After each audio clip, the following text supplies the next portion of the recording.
And for that trip, we have, Carla.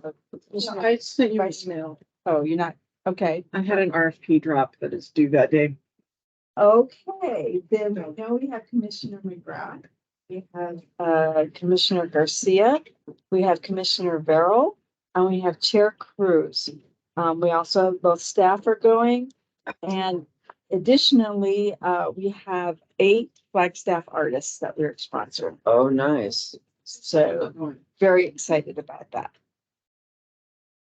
Great. And then on the 8th is our annual budget retreat. And this year we're meeting at Lowell Observatory. I suspect we'll get more information as that date draws near. Any public participation? No, I received no inquiries. Okay.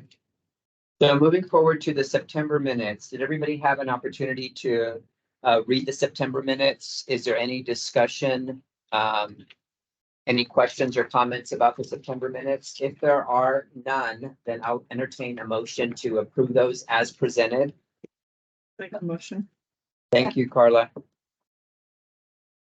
It's been moved and seconded to approve the September minutes as presented. All in favor, say aye.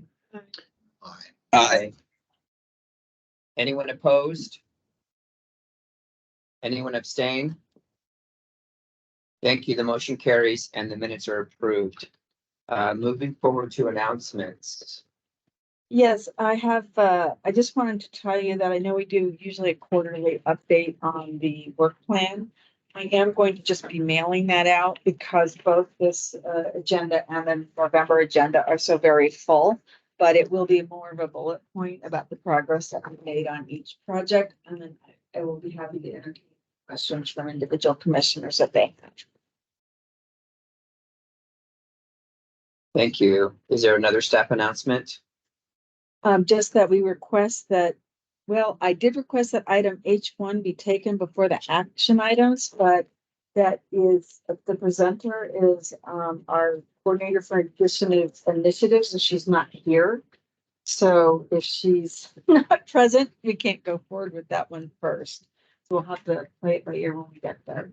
Okay, we can make the change when she shows up. Is that okay? Yes. That won't require a motion or anything, right? No. Okay. Thank you. Chair and vice chair announcements. I don't have any specific announcements. Vice chair, do you have any announcements? No, thank you. So I did just want to mention that we're proceeding with more progress on the Puente de Hojo beautification. We had 56 volunteers show up on Saturday, and they were all inspired by the garden to show up, and then they beautified all the medians,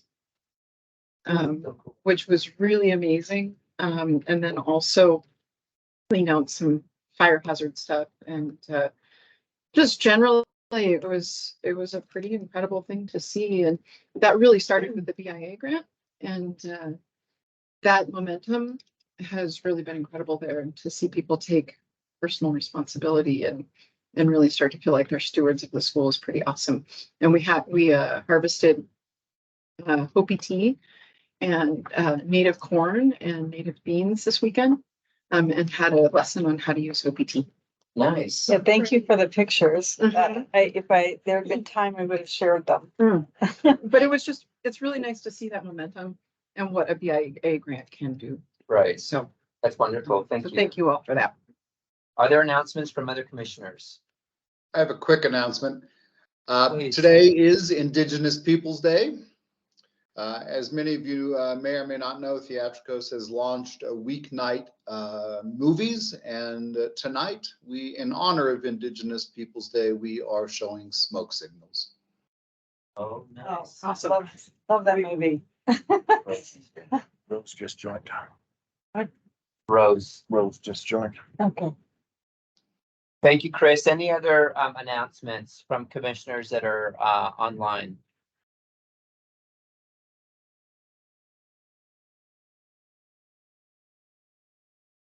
All right, hearing none, we can we can decide to move forward with item H1, the new project for VPAC retreat consideration of Pueblo Navajo Code Talker 3D artwork.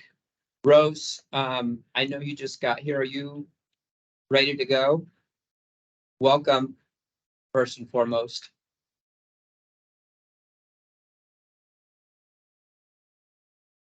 Thank you, everybody, and happy Indigenous Peoples' Day. This one. You too, Rose. You too, Rose. And we know Thank you've had a busy day. Oh, my goodness. My car, my truck is still packed with all kinds of stuff that I still have to bring in.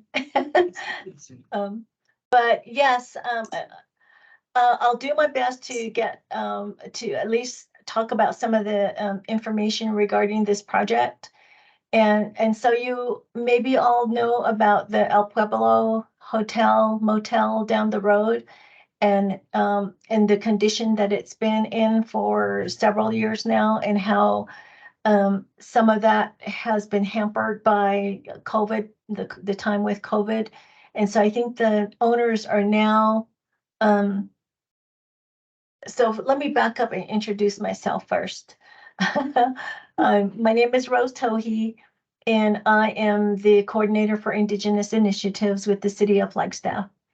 And I have been with the city probably, well, Jana knows how long I've been here. We started on the same day.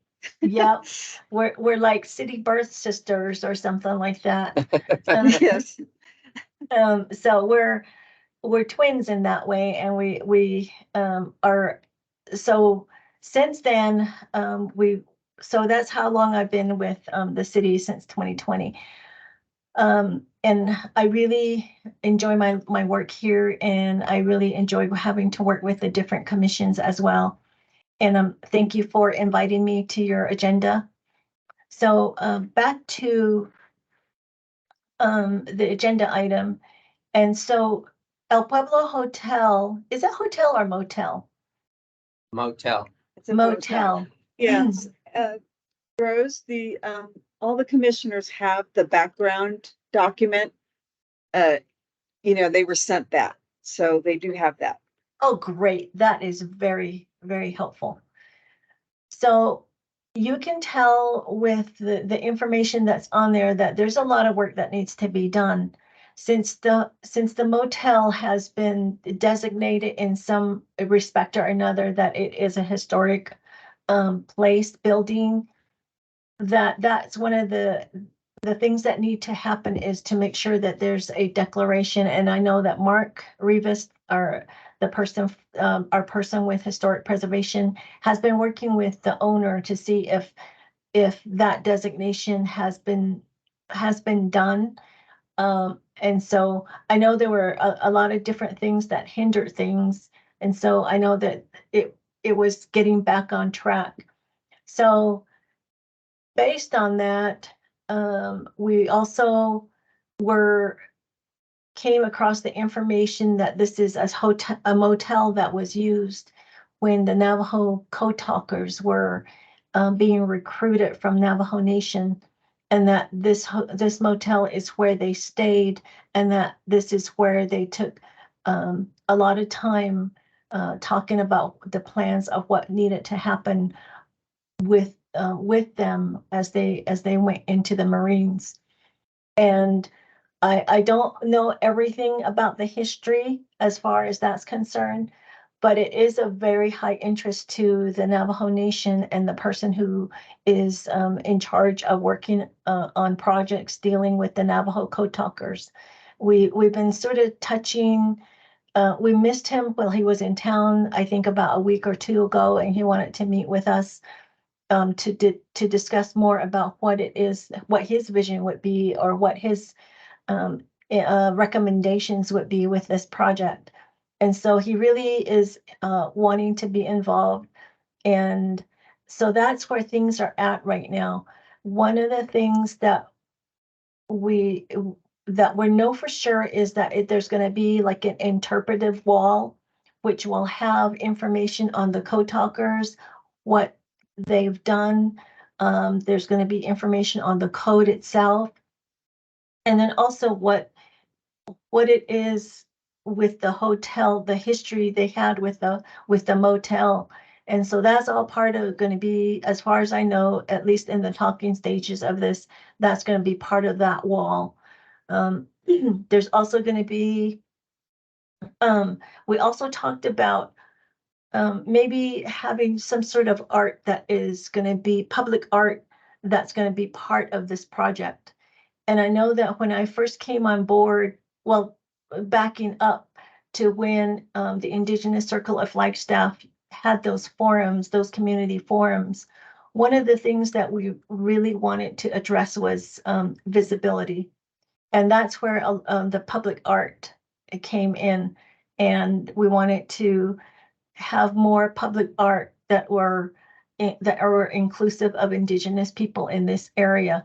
And so, well, Jana and her team just jumped on that and just made sure there was some money put aside for that.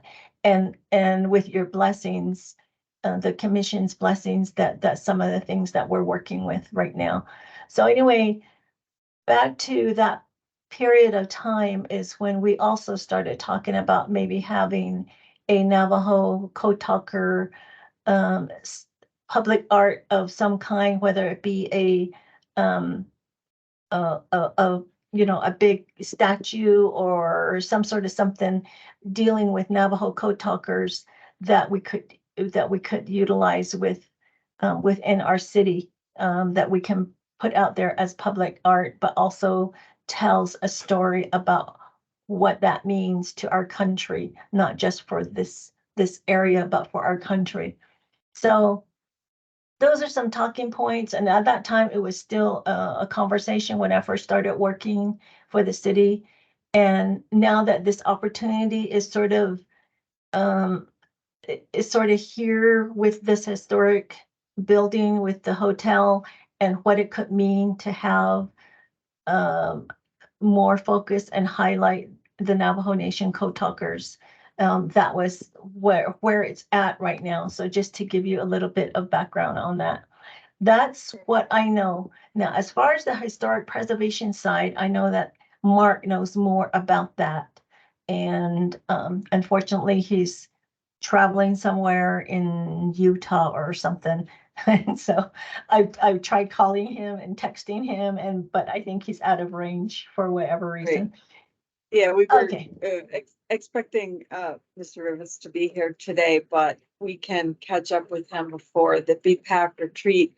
But my understanding from him is that there is going to be this courtyard to this building, and that it would be large enough to hold a 3D sculpture. And we had some preliminary discussions of the type of range. It could be not necessarily a person, but maybe some of the actual symbols that were used. It could be a range of things, but it'll have high visibility from Route 66, and it will be the entryway of this new renovation. Obviously, we need a lot more details as we go forward, but it's something that I thought was strong enough that I wanted to include in our retreat this year for discussion, and possibly what year we might want to fund such a project.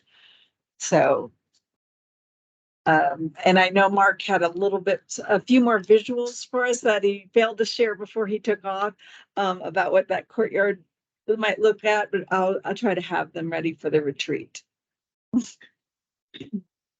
Do we know if anybody has had a conversation with Nava Singham, the owner, about whether or not he's actually going to proceed with this?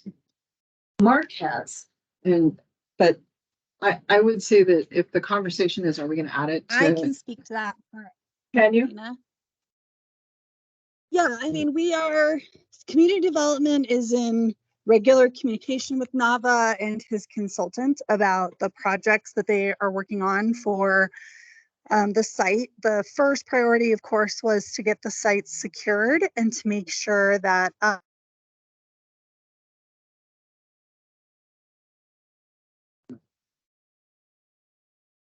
We lost you, Sarah. oh, sorry. Hold on.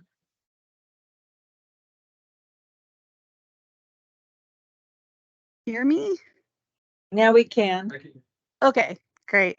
Sorry, last we spoke with Nava, which was about a month ago, he was fully intending to proceed with renovations and getting his plan submittals resent in so that we could start moving again. And what kind of time frame does he have? Do you know? You know, we never really know with the applicants at the community development counter. We Sure. continue to inform them of the deadlines, and, you know, their consultants bring us applications when those are ready. So he had intended it to be this fall. He intends also to do an update to the Heritage Preservation Commission this fall. Okay, thank you. No problem. Do we know if it's gonna be, so the document talks about some of the buildings, could be demolished. There's room for additional new development. So do we have a sense at all of what the overall site is gonna look like in terms of either keeping what's there or tearing them down and putting something new up? Do we have any sense of that? Anyone? I do know, and I heard directly from Nava that he has no intention of tearing down the two buildings that were apartments over the years. Unfortunately, the office building has been approved for a demolition and replacement with interpretive materials because there was serious structural damage that was not reasonable to ask him to repair due to somebody closing in previous dry rot instead of treating it appropriately. Yeah, and I believe Mark Brothers said that they're gonna preserve a wall, but they can't preserve the rest of it. Okay. There's new development that'll be happening behind. Right. They're trying to keep the front part. Yeah, so they're only getting rid of the Yeah. office, which is what's on 66. Yes, and so the buildings that are sort of the mid-range buildings, the two longer ones, those are both have been pretty much gutted, but will be restorable. But the front building is the one that is not. And then the last application we saw from them, there was new development in the rear. Thank you. So this is just discussion item. Any other questions or comments at this point? My only comment is I would applaud the project in general. The spirit of preserving that part of Flagstaff's history and the Code Talker history and American history is well worth us investing in preserving. Thank you. I would agree. I like the idea of doing something with BPAC on the site once plans become more solidified and paperwork is submitted and all of that sort of stuff. Right, and so hopefully we'll have an update at the retreat. Okay, great, thank you. Rose, any final words? Are you still on the call? Yes, I'm still here, and I'm just gonna tease Michael and say, Michael, can you please hurry up and approve this? Yes, absolutely. I know, Michael's like my little brother. I have to tease him. Thank you, everybody. I don't have any, just that I'm really blessed to be here with you, and thank you for your time, and I'm looking forward to working with all of you. Thank you, Rose. Thank you. Thank you, Rose.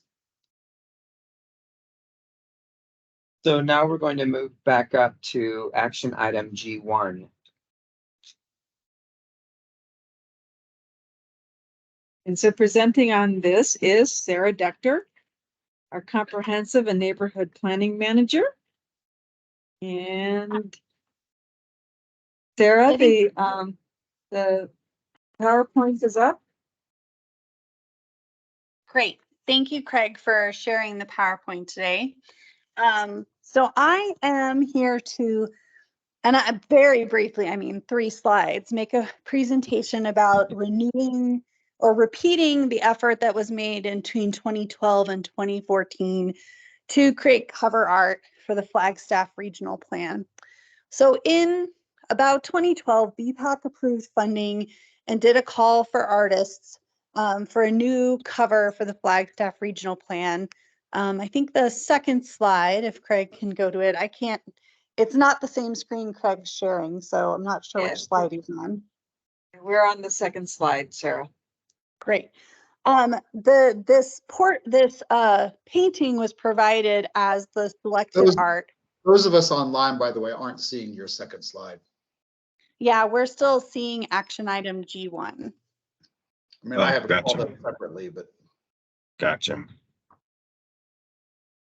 Yeah, we can pause for a second if you'd like to adjust. there you go. Thank you. Yeah. Sorry. So this painting was created by Bruce Aiken, who many of you know as an artist in our community. He created it for the regional plan cover. He produced both graphic versions of this, and there's actually a physical painting that hangs in the planning department. It's spent some time in the lobby, and it's moved around the planning department with mostly in my office and a few other spots over the years. But this is sort of became internal facing art. And so this time we are getting ready to start writing the regional plan. And the draft regional plan, if I can stay on schedule, will go to the public for a 60-day review by next fall. And the following year, we'll get a final version that would need cover art like this or something that staff could produce internally. So I think the request from Jana and myself is to consider if the $5,000 that would be kind of a maximum for producing something like this that's really representative of the community is something BPAC is interested in. And then also to hear any thoughts or feedback you have on what kind of procurement or other ideas about how we could go about this differently, or maybe what we did well last time. And I think So that's I'll go. all I Right, have. I was I'll going to just- pass it to you, Jana. Yeah, thank you, Sarah. We really haven't been able to determine exactly what the process was last time, but thinking through what we could do, this really depends on whether we want it just to kind of be like last time they did kind of just a beautiful Flagstaff, art piece, or if we want the artists to really work more hand in hand as they develop the plan with planning. So those are some of the considerations. So we could think of staff with input from BPAC doing just a limited invitational, or we could do an open call. And we could either do that just based on qualifications and then let them develop the proposal along with the planning department as they attend some of those regional planning meetings as they're writing it, because they're writing it this spring. Or we could actually have them kind of like the traffic signal cabinets, just come forward with the proposal as part of the call. So we have a couple of different options. And so I was kind of wanting to hear, your input before we, went forward to deciding how to, go forward and whether or not you want to approve this, whatever the process is, because it's a project that we have to fit in within this fiscal year in a work plan that's already very heavy. On the other hand, if we did an open call for proposals, we could possibly tie it in at the same time as the traffic signal cabinets.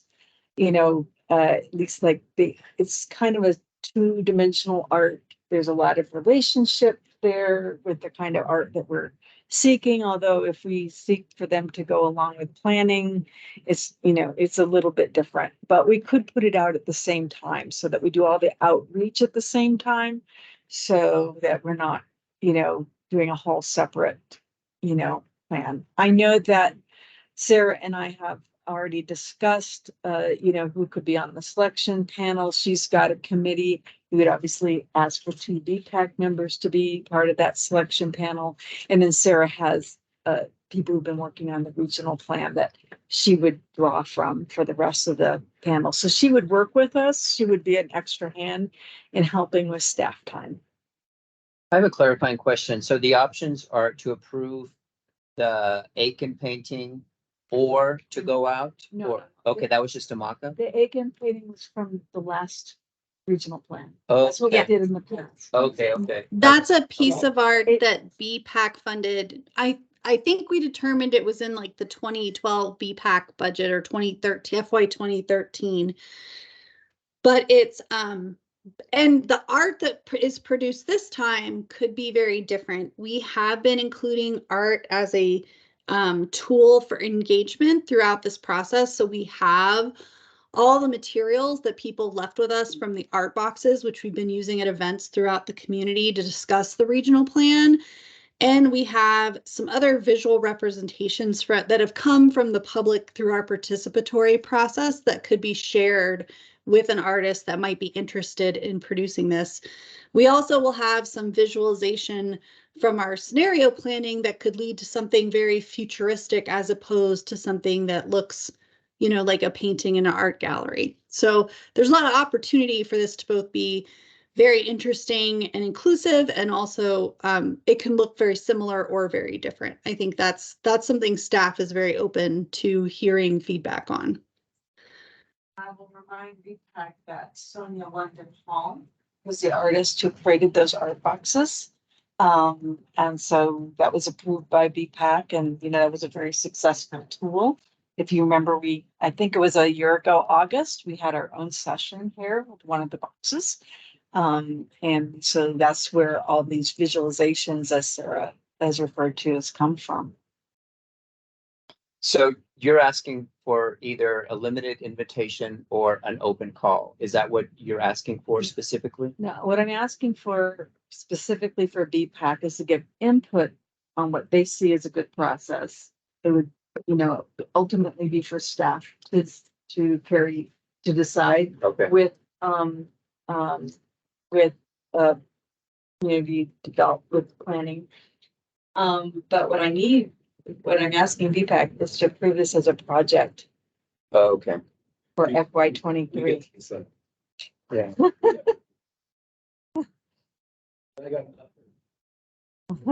I want to just thank Sarah just for including BPAC in the process and being so receptive to the art boxes to begin with.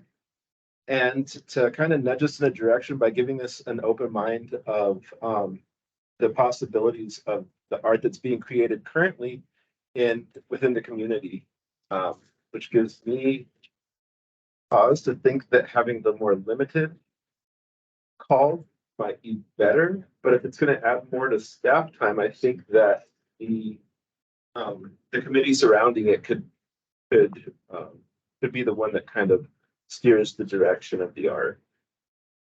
So I think it's what's best for staff at this point, especially when it's all crammed into this year. Yeah, that was going to be my question, is which is the least commitment for staff time, the open call or the limited call?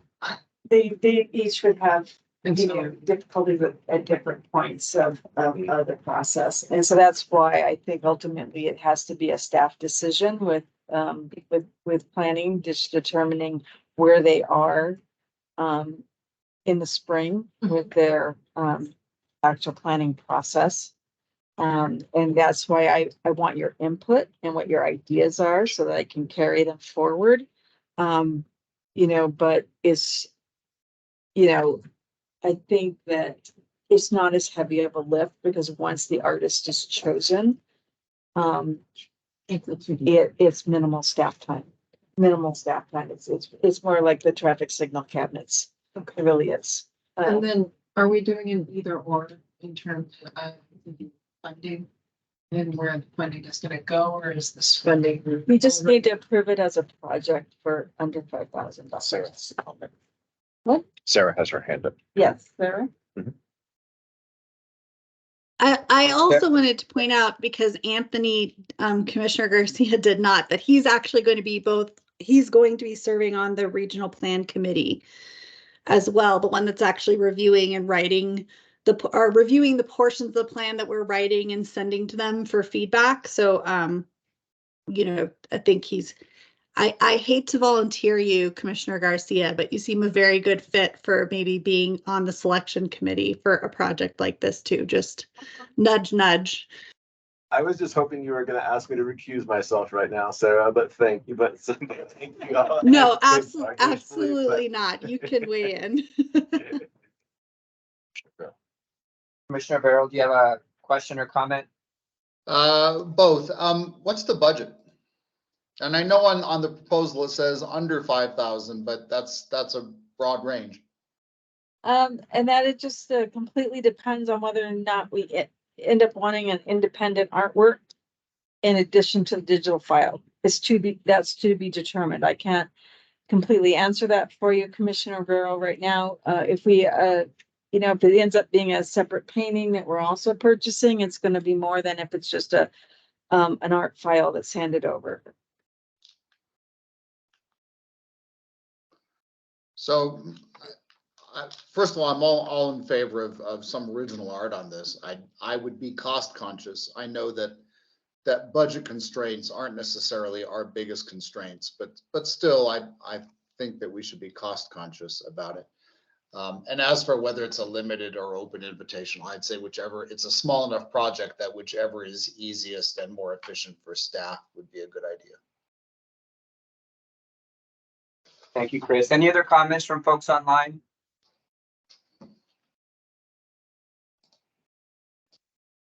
If not, can I entertain a motion to have staff move forward with this project? Yeah, I would like to make a motion to have staff move forward with this project and first consider the limited call. Thank you, Anthony. Any seconds? I'll second it. Thank you, Carla. It's been moved and seconded to allow staff to proceed with a selection process for art for the regional plan, as long as it's under $5,000. All in favor, say aye. Can I amend that?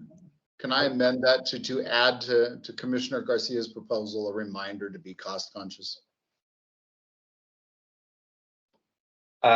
In addition to the under 5,000, or Yes, in addition to the under 5,000.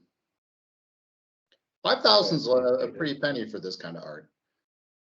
Okay. I'm not saying you shouldn't do that, but I'm saying that it's something that we should be paying attention to the cost.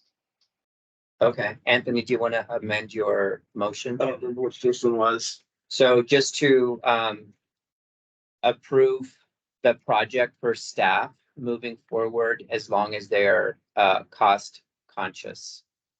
And first consider a limited invitation. Consider, first consider, did I capture your words perfectly? Okay. I'll second. Thank you. So it's been moved and seconded to approve this as a project for staff, as long as, or with the consideration that it be limited invitational and that staff be cost conscious for art project that is under $5,000. All in favor, say aye. Aye. Aye. Anyone opposed? Anyone abstain? The motion carries and staff has a new project. Thank Moving you all. forward, Thank you. thank you. Moving forward to the art wrap for a public toilet in Heritage Square. Leave it to Parks and Rec to bring to you a toilet. To consider. It's just not online yet. Give me 1 second. I will get this online. I'm Rebecca Sayers. I'm the Parks Recreation Open Space and Events Division Director. Thank you for having us today. We meet with Jana and her team quarterly to talk about areas that our programs or sections overlap or opportunities that one of us might be able to present to the other. So in a recent conversation, this came up. This is a project that we lovingly call ourselves PROS. That's Parks Rec Open Space and Events. And there's a need to, and our commission, our Parks and Recreation Commission has prioritized the need for a new toilet in the Heritage Square area. Right now we have some toilets in the back of that alley that are, they leave a little bit to be desired, right? Like I can imagine many locals use those. So the idea is to replace those with something that is that better meets the community's needs and is frankly a little more out in the open. And the toilet itself is more open to deal with some of the unwanted behaviors that we see happening in those alley restrooms. So this is an idea that we're looking at. It's called the Portland Blue. This was actually developed by a company in Portland for the city of Portland, who is dealing with many of the same issues that we are in the restrooms that we have downtown. So you'll see just some of the identifying features. It's a small footprint, which is nice. It's all fully self-contained, but it's open vented on the top and bottom so that if there's more than one person or there's someone laying on the ground, police department is able to identify if there might be a challenge. And it also just, it's private, but it feels a little more open so that it curbs some of the unwanted behaviors that we see in the alley restrooms. So if we could go to the next slide, please. This, while developed in Portland, they're now in 90 locations across the US, including in mountain towns with freezing temperatures like we have. That's probably a question that first comes to mind, right? They figured out how to keep it heated, keep the water lines from freezing, etc. Those are all options that we're able to add on. So the intended location, as I said, is in, we hope, in Heritage Square. That's the idea, is to keep a restroom in that same area and be able to close the restrooms that are in the alley, and even turn that space back over to the building owner, which is the Hopi tribe. The opportunity that we're talking to you all about is not necessarily whether you like a restroom in Heritage Square or not, although that's part of it. But as you saw with that previous photo, there might be an opportunity to beautify that with some sort of wrap. And so if we go to the next slide, you can get a good understanding. So this is a Portland Blue located in Arvada, Colorado, so also a colder climate. But you can see that there are several panels available that would be available for some sort of art wrap. Similar, what Jana and I were thinking was similar to the utility boxes projects that you guys are working on. So if we go to the next slide, our original intent was to put this up in the planter that's that kind of by the dumpsters. That's what we're hoping for.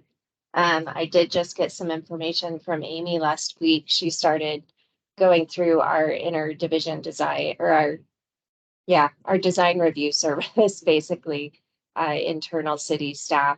And there might be some fatal flaws with that location. So it might have to move to somewhere else on the square, maybe a little closer to the Hopi building itself in order to get utilities. But that's the intent, is that it would be still close to the alley, back in that area, not like out in the middle of the square at the bowl of the amphitheater or anything. But a little more, the whole intent is to put this a little more out in the open.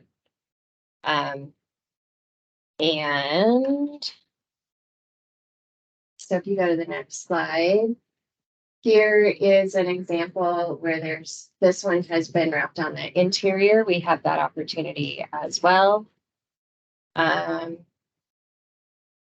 the audience that would see this or use this, as you know, is tourists, locals, pretty much everybody that goes through Heritage Square is going to have an opportunity to experience this. And so, some other considerations are the historic nature of downtown. How can we help this fit in a little bit better than a stainless steel icon in the middle of the square? But all of that is where we were hoping that Jana and you all can help us make it look a little bit better. So that's the opportunity.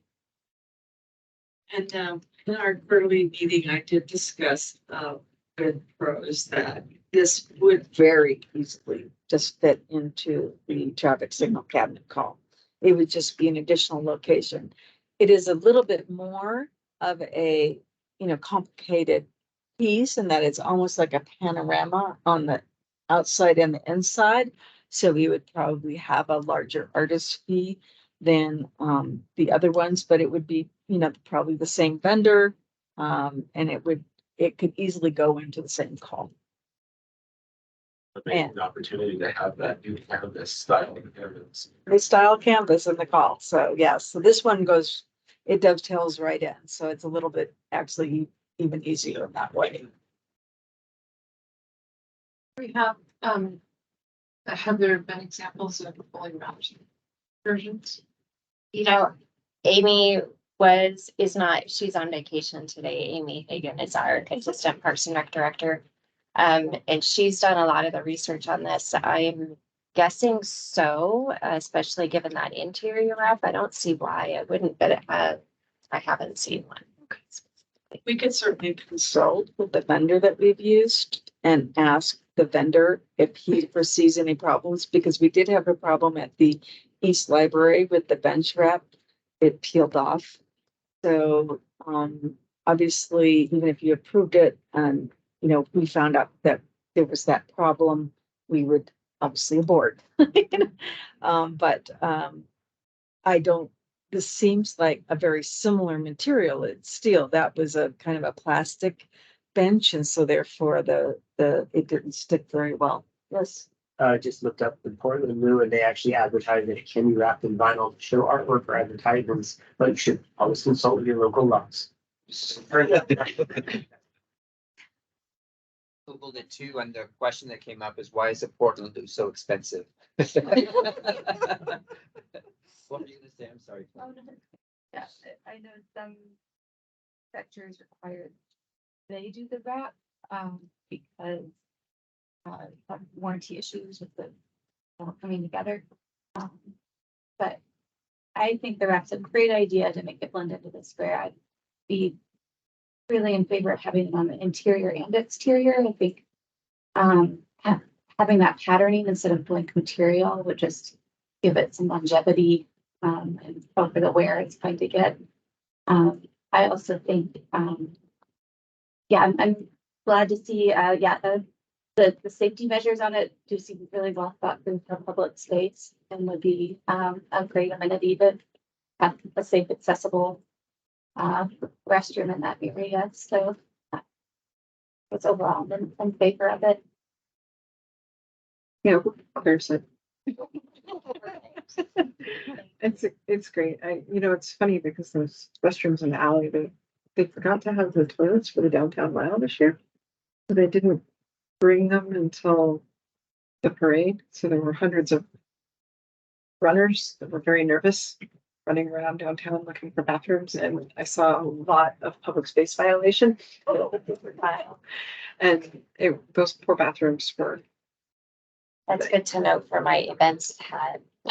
Yeah, that was no good. But I see a lot of this stuff anyway.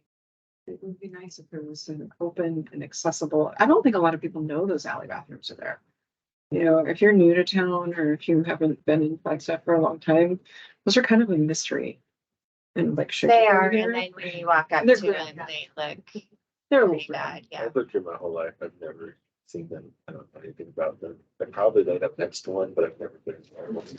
I don't even know where they're at. I think I get it. Yeah, no, it's a great idea. And speaking as one of those runners, I've used that bathroom and it's grim. Any questions or comments from folks on the line? Hey, first I'll just say I'm glad Anthony said he had no idea where they were, because I'm sitting here listening to this conversation and I'm thinking the exact same thing. I was like, I had no idea these alley toilets that we're talking about even existed. But going to what Claire said about supporting doing something on the inside and the outside, I agree with that completely. And then also wondering if it could potentially be two separate opportunities. It doesn't need to be the same artist doing the same thing on the inside and the outside. Probably want them to tie in together a little bit, but it could also be it's pretty distinct experience being on the inside of that compared to just the thousands of people who are going to see it from the outside. And it could be a little bit different inside. So just, not overcomplicate it, but it could be two separate ideas and experiences for people. Thanks. Good points, Matt. Thank you. Anything else? Are we ready to entertain a motion? Before we entertain a motion, I just wanted to thank Parks for coming into our meeting, and I hope that in the future, whenever you need us, we're right here for you. We want to work with other commissions as much as possible. And if on bigger projects, that means that we have to collaborate as, a dual commission meeting. I think that that'd be a good for all of us. Thank you. That would be awesome. Is there a motion, folks, to approve an art wrap for the Heritage Square public toilet? As an FY24 project. Thank you. I saw that. I just didn't say it. I'll make a motion to I'll- approve that. I'll second Thank you, that. Carly. Thank you, Matt. It's been moved and seconded to approve an art wrap for the Heritage Square public toilet as an FY24 project. All in favor, say aye. Aye. Anyone opposed? Anyone abstain? The motion carries. Thank you, folks. Thank you so much. Moving forward to art proposals for Indigenous representation. Kristen. Does that remote work? It does. Okay. Oh, sorry.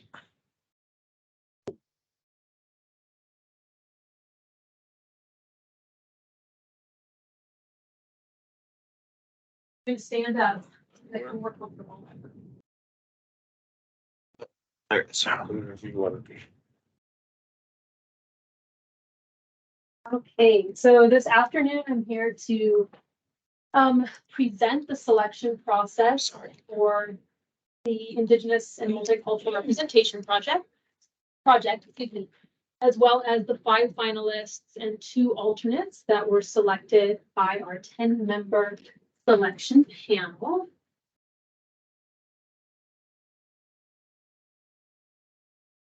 So just briefly, this is what I will be discussing today, from the outreach through to the criteria for scoring artists. And then finally, we'll take a look at the images of finalists, the images of the artwork of the finalists, as well as the alternates.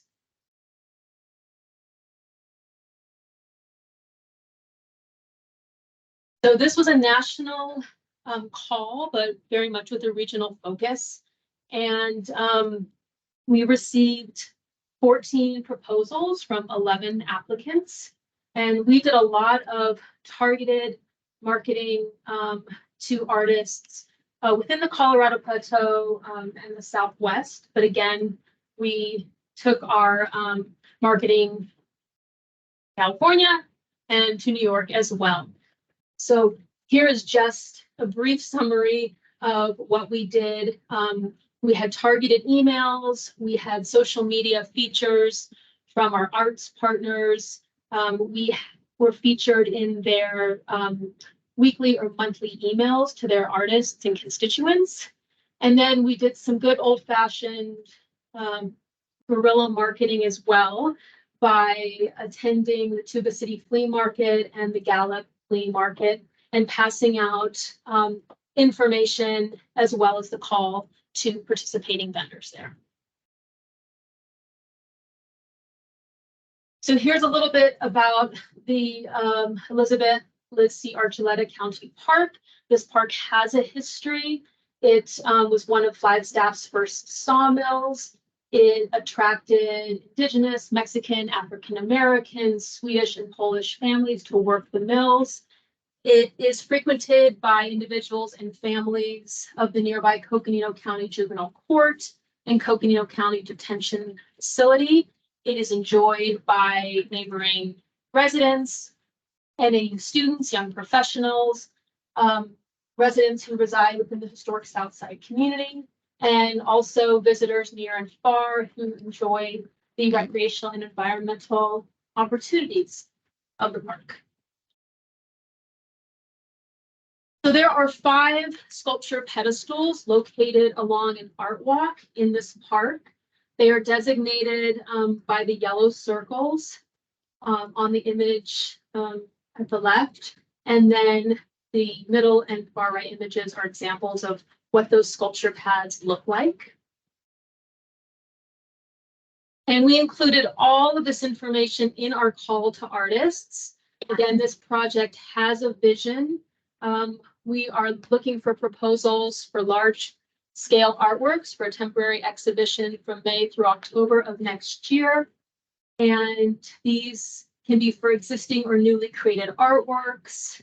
And the ownership is retained by the artists. The artwork must be suitable for exterior locations and of course, Flagstaff's weather. The artworks will reflect and make visible aspects of Indigenous and other diverse cultural representation, including Black and Latinx or Latinx art. And this can be done through a variety of ways. We've really left it up to the artist, and the proposals you will see today are quite innovative and original.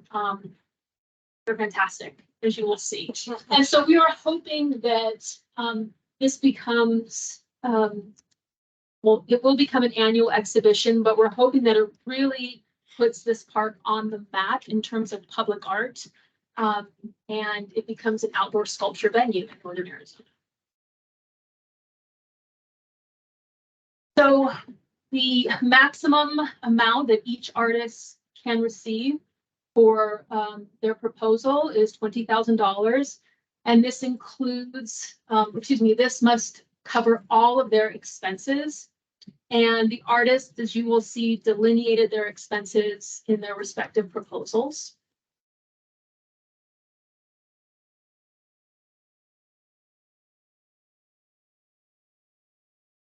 And here is the evaluation criteria that the selection panel utilized to help them decide which artists would be the finalists and which artists would be alternates. 30 points for suitability and durability of the artwork, and also the utilization of vandalism resistant materials. And then 30 points for originality. So we know that art is subjective. That is why we have selection panels. But essentially, we want to know if the selection panelists like the artwork, if it spoke to them, if they thought it was good. And then 40 points, how well the proposed artwork functions not only independently, but collectively with respect to the other artworks also selected.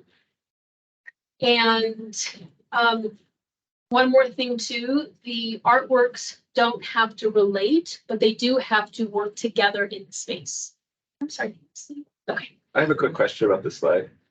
And it's just kind of a silly question. When it says reflect cultural visibility,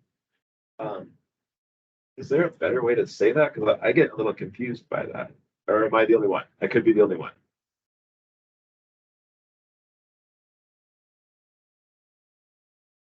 So how well the proposed functions with the other selected artworks to reflect cultural visibility, and that goes back to the vision. Okay, wait. When You you remember said that- out loud, I was able to hear it better. Thank you. Okay. Thank you, guys.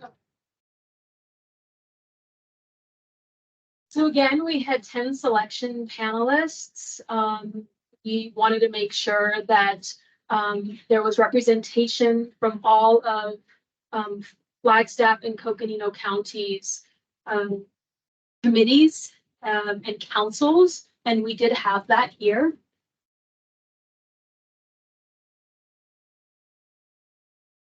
And this is our estimated schedule and next steps. So today, BPAC, we are seeking BPAC approval. We have notified the artists already.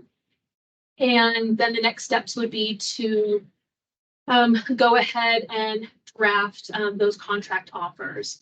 Again, we're looking at an installation in April, and then a tentative opening May 4th, with the exhibition running through October.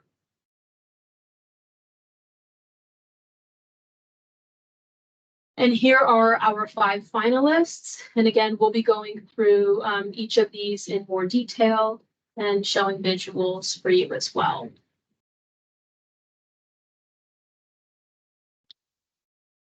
So first up is Lance Yazzie. I have a quick question. How many people were there to choose from? Or did you guys just have 5 to choose from? It was in an earlier slide, and there was 11 applicants and 14 proposals.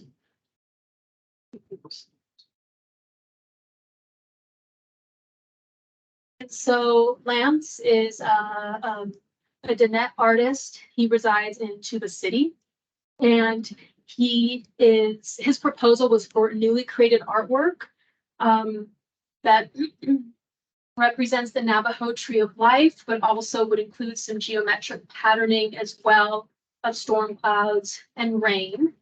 And he really wants to represent his culture and show that style of art, as well as reflect its matriarchal society.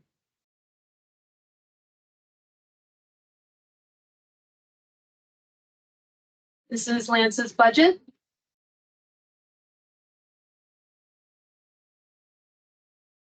And here are a few examples of his past artwork.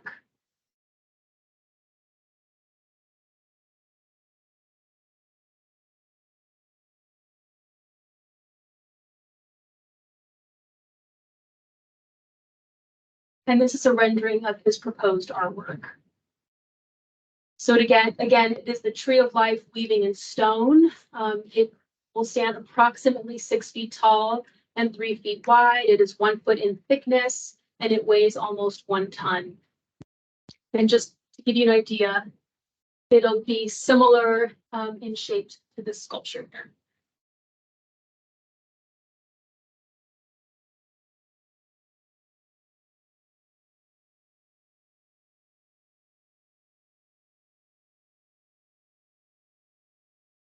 I have a quick question. So, I was on the committee and I reviewed all these and scored them, but something just occurred to me. In the budget of 19.5, it talks about its cost for installing. So do these people know that they're also financially responsible for deinstalling, especially this one that weighs so much in terms of a Yes, crane or whatever? Okay. yes, Because I didn't see that in the budget, so I just.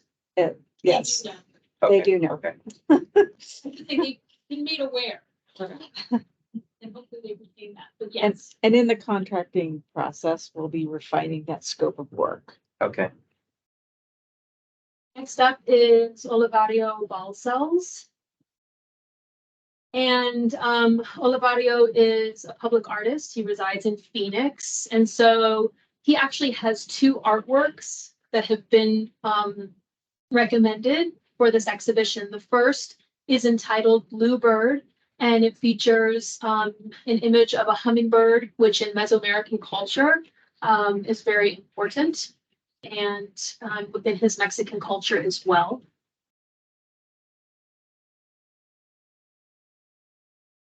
This is the budget for that loaned artwork. And this is an example of his previous artworks.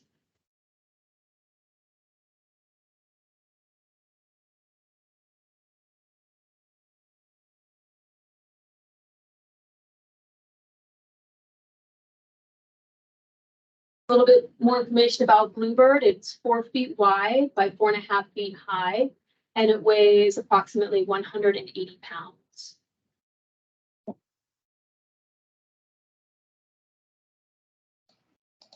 Only 180? That's a lightweight. That's a lightweight Compared to a ton, yeah. compared to a ton, yes.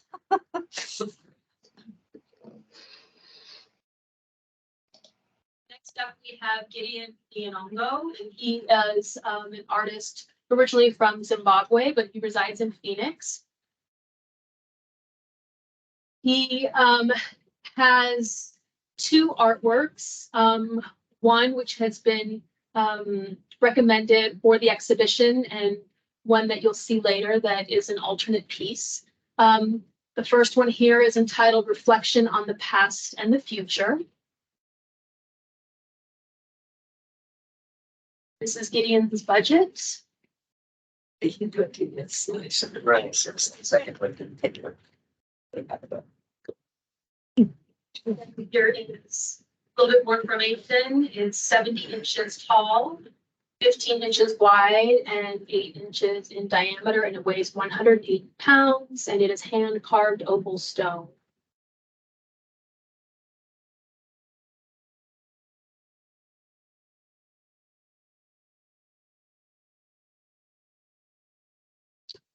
Next, we have Anouk Allroots and Reggie Fitchett.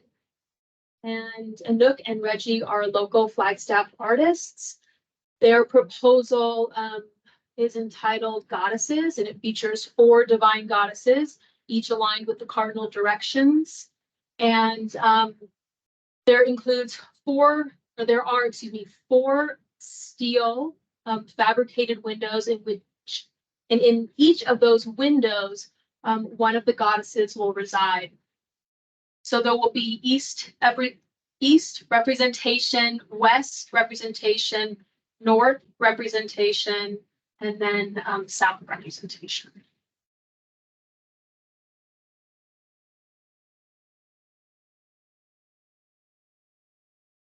And this is the budget.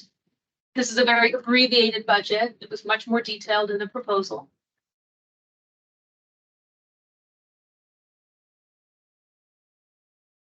And this is an example of the type of welding that the artists do, Reggie in particular.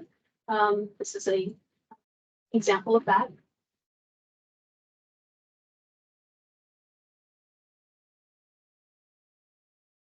A little bit more information about the sculpture. It will stand 7 feet tall with a 3.5 foot base supporting 4 outward facing frames or windows.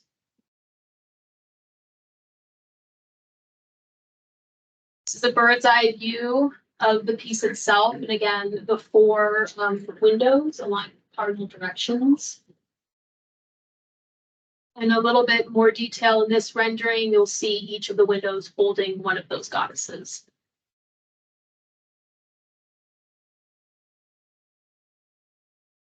The second work by Olivario Balcells.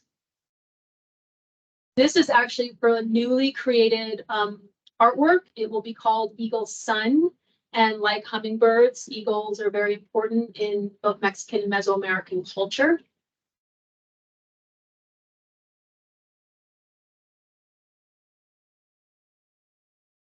Olivario's budget for this artwork.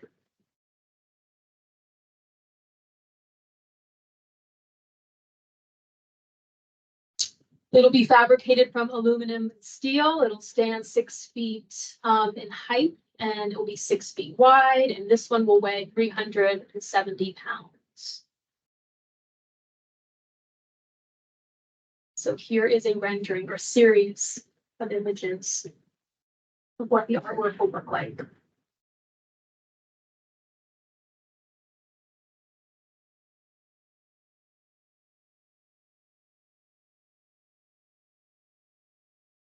Based on scoring, we have 2 alternates, Gideon Nyongo and then Hector Ortega.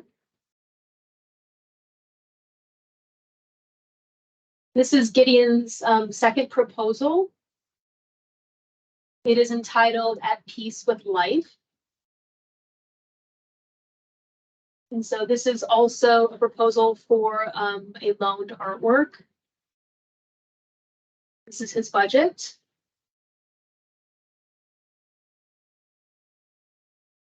At Peace with Life is approximately 44 inches in height, and it weighs 85 pounds, and again, hand-carved spring stone.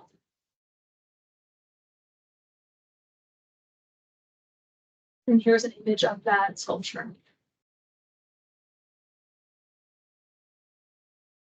And then Hector Ortega is a public artist who resides in Phoenix, and he is proposing a large-scale but contemporary aesthetic for his sculpture. It's entitled Moise, and it is in tribute to Cesar Chavez, who was an important labor leader and civil rights activist.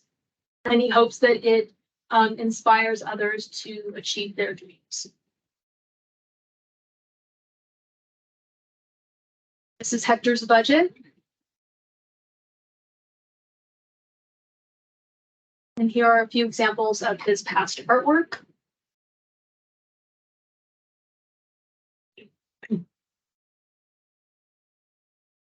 And here is an example of the proposed piece. It would stand 11 feet tall, and it would weigh approximately 900 pounds. And again, this is for a newly created piece.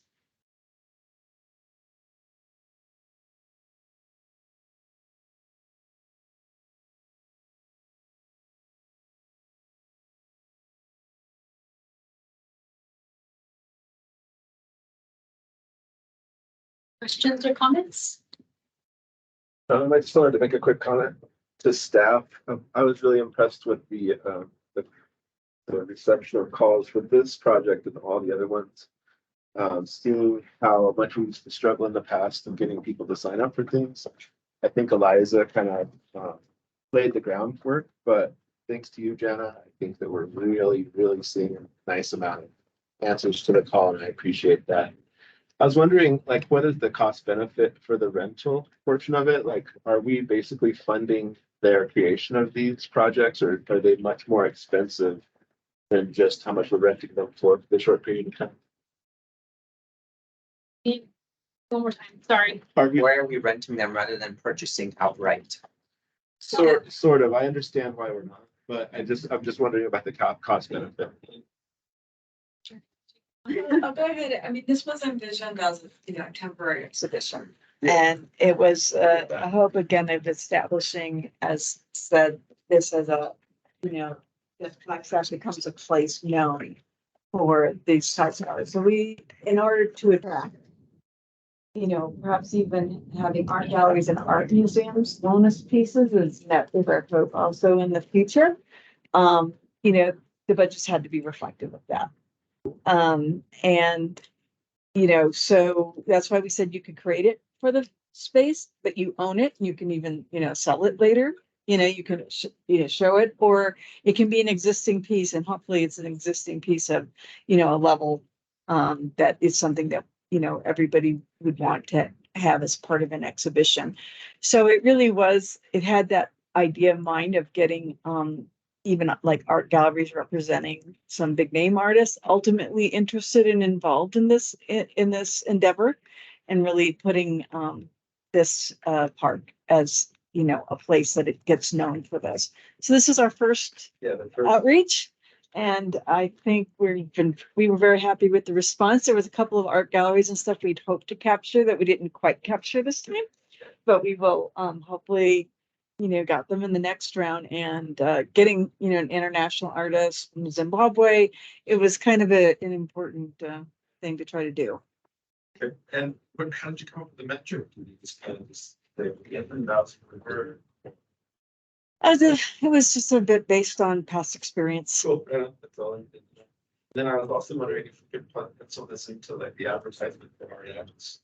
But it should be displayed at that same time when we use it as one of the stops. I've been in discussions with Julie Sokol about how to actually have a talk and an exhibition as part of ArtX for this project. Yes. Great minds think alike.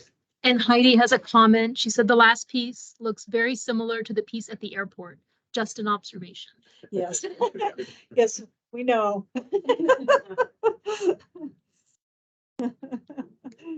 Any other questions? I have just a comment. I think, first of all, this is all wonderful. It's beautiful stuff. And this commission's heard me talk about having art that relates to each other. But what would that be? I think the process for getting this art and the results bear this out, that some of this process and this art at some point could be a style or an image or a spirit that carries through more than just these pieces of art.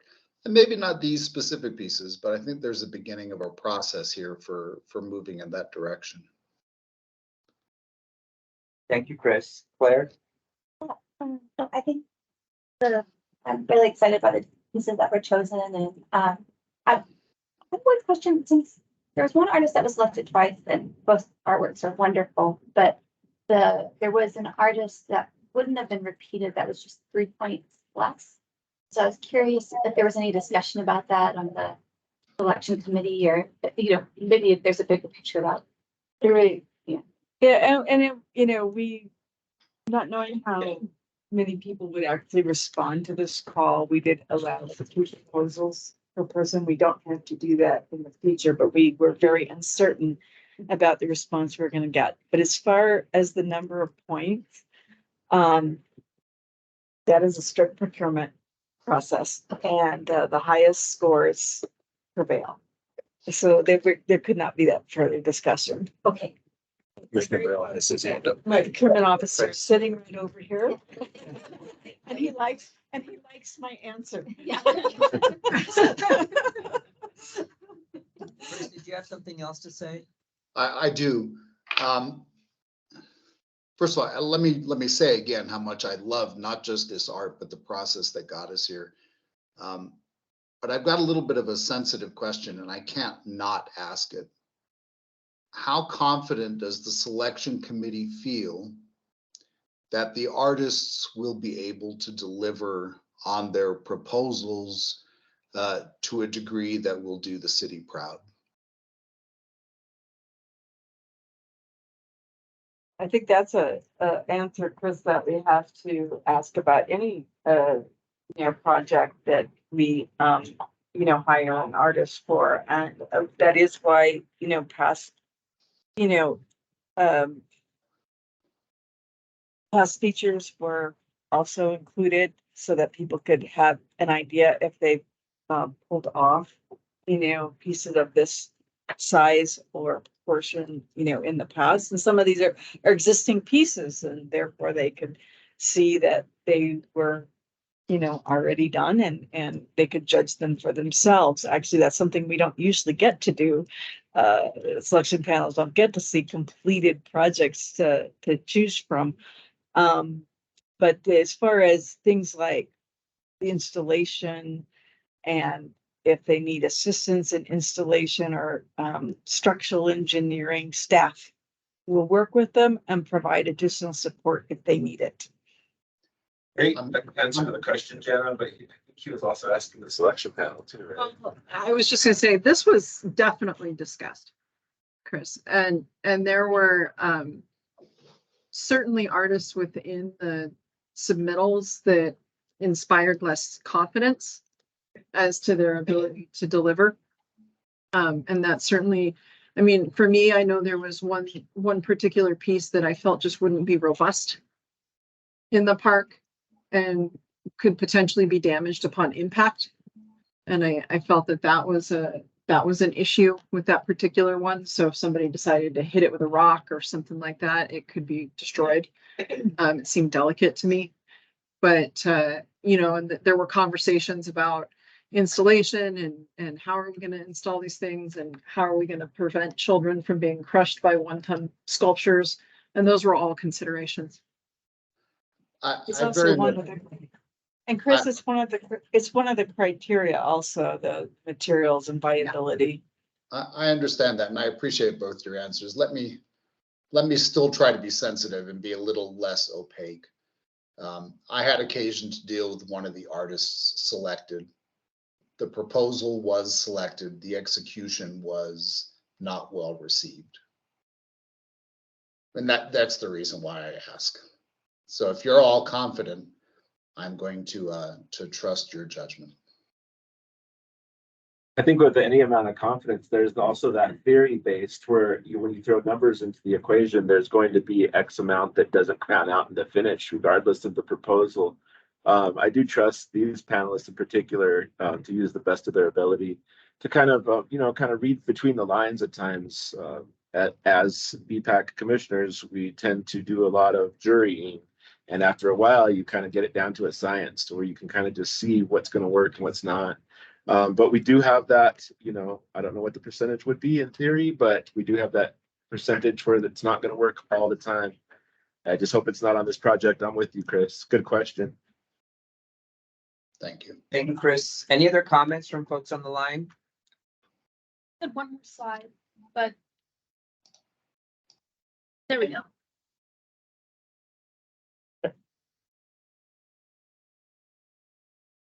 If there are no other questions or comments, I'll entertain a motion to approve the 5 finalists and the 2 alternates who were presented tonight for the Liz Archuleta Park.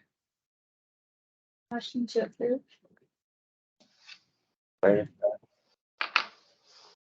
there a second? It's been moved and seconded to approve the 5 selected artists and 2 panelists for the Liz Archuleta Park. All in favor, say aye. Aye. Anyone opposed? Anyone abstain? The motion carries and the artists are approved. Thank you, folks. Thank you. Does anybody need a snack? Before we start this long one? Yes, can I have a snack, please? I know. So next on the agenda is a discussion about our BPAC meeting location. The options are to remain in this room or to move to council chambers. Yeah, my recap is very brief. Commissioner Garcia asked us to consider this, to have the future, BPAC meetings in chambers, as was done before the pandemic. We held a meeting in chambers so people could experience that again, especially commissioners who had not. We know we have extensive experience now with meeting in this room, so we didn't, need to review that one in particular. So it's just something we commissioners discuss and to decide. Any discussion, folks, on meeting location?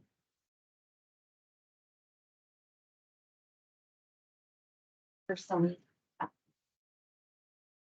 with the AV set up, and I like to take notes on my computer, and I have a plug, and but it's a little bit it's just a little bit more accessible for me, just having experienced both now, but that's just my preference.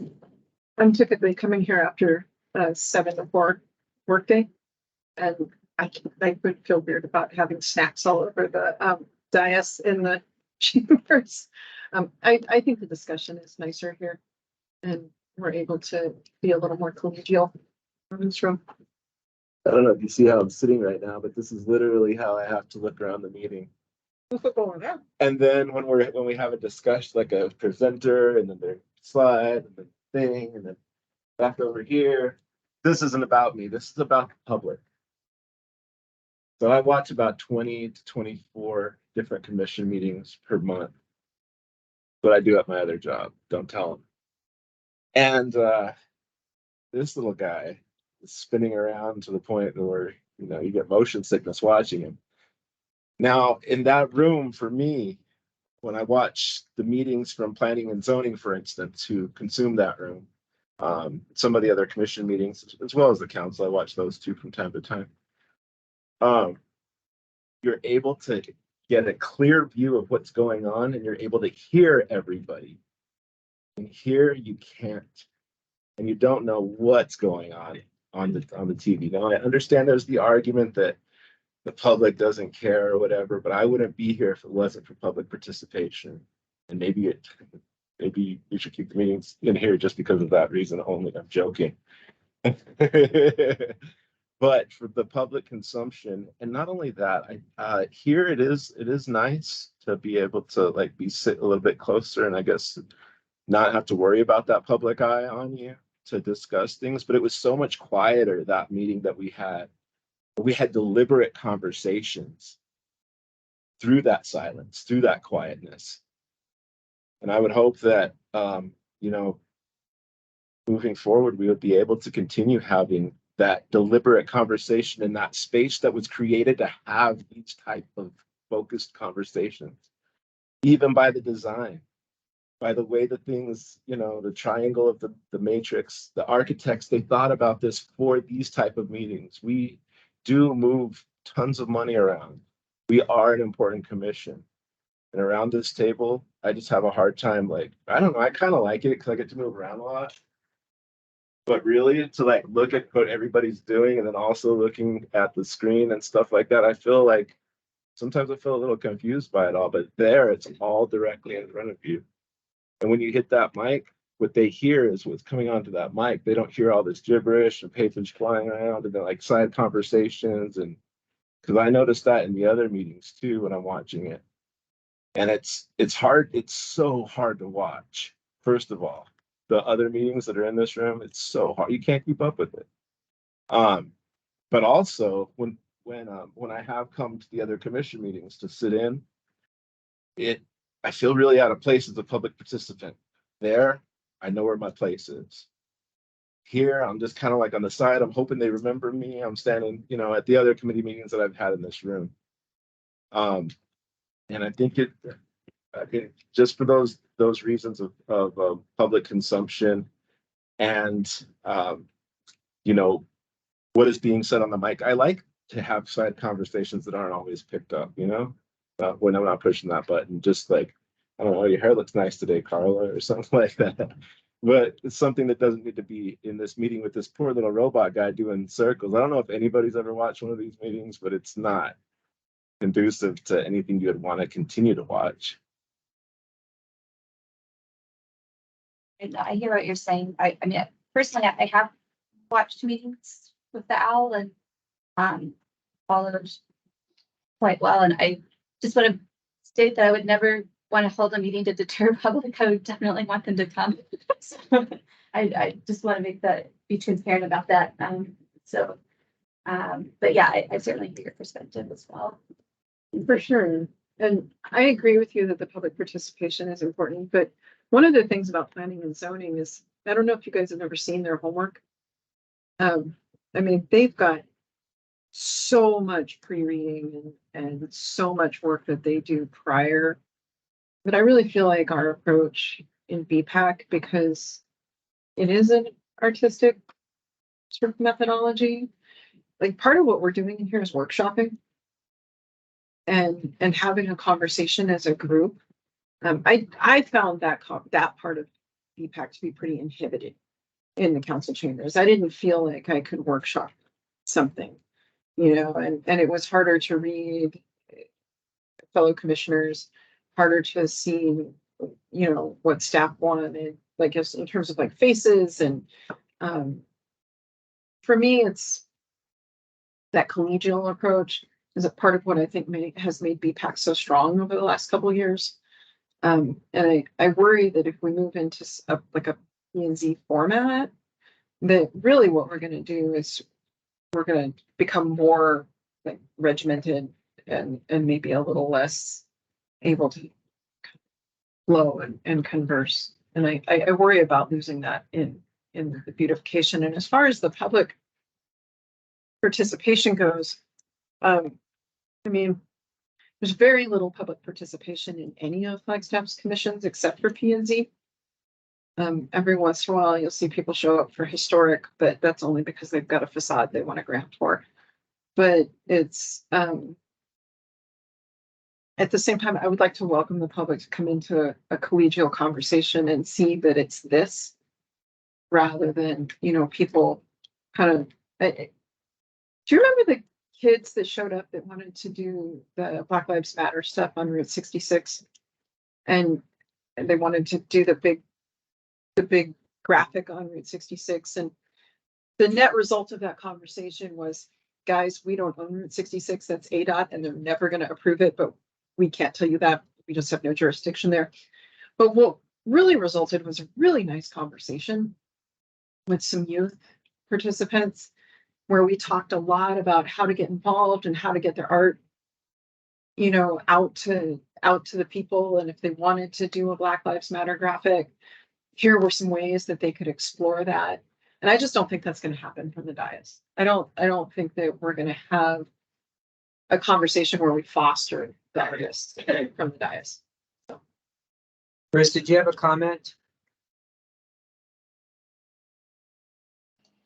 Yeah, I can really go either way on this. I really see what we do is really, really important. And to people on this commission, long before I got here, you know, you drove the point home that art is an important part of what we do. And staff has certainly done that. And there's a certain gravitas that comes with holding the meeting in the chambers that are designed to hold these kinds of meetings. But the other side of that, I really do see, you know, there's an informality, especially as we try to encourage more artists to participate, that the conference room is less intimidating. It's more less formal. Wow, I see both sides of it. Matt, did you have a comment? Yeah, thanks, Chair. I'll just say I prefer to meet when I don't have COVID in the room that y'all are in right now. I really don't like the vibe of, like, I think of the high school kids coming to us and them standing below us and out, you know, for a beautification action grant, stand below us, look up at us, and we'll pass judgment on you. It just doesn't feel right to me. So I strongly prefer the more collegial atmosphere in the conference room. Thanks. Thank you, Matt. So I would agree too, and I would make a motion that we keep the meetings in the staff conference room. Second. Thank you, Who would you like, Chair? Claire. Yeah. Just 'cause she's here. She was first. It's She was first. Sorry, Matt. It's been moved and seconded to keep the BPAC meetings in the staff conference room. All in favor, say aye. Aye. Anyone opposed? Opposed. Anyone abstain? The motion carries and we will meet in the staff conference room. Thank you, folks. Moving forward to the discussion items. Okay, I'm gonna try to move through this one quickly. I know that we have to get to the beautification and action grants.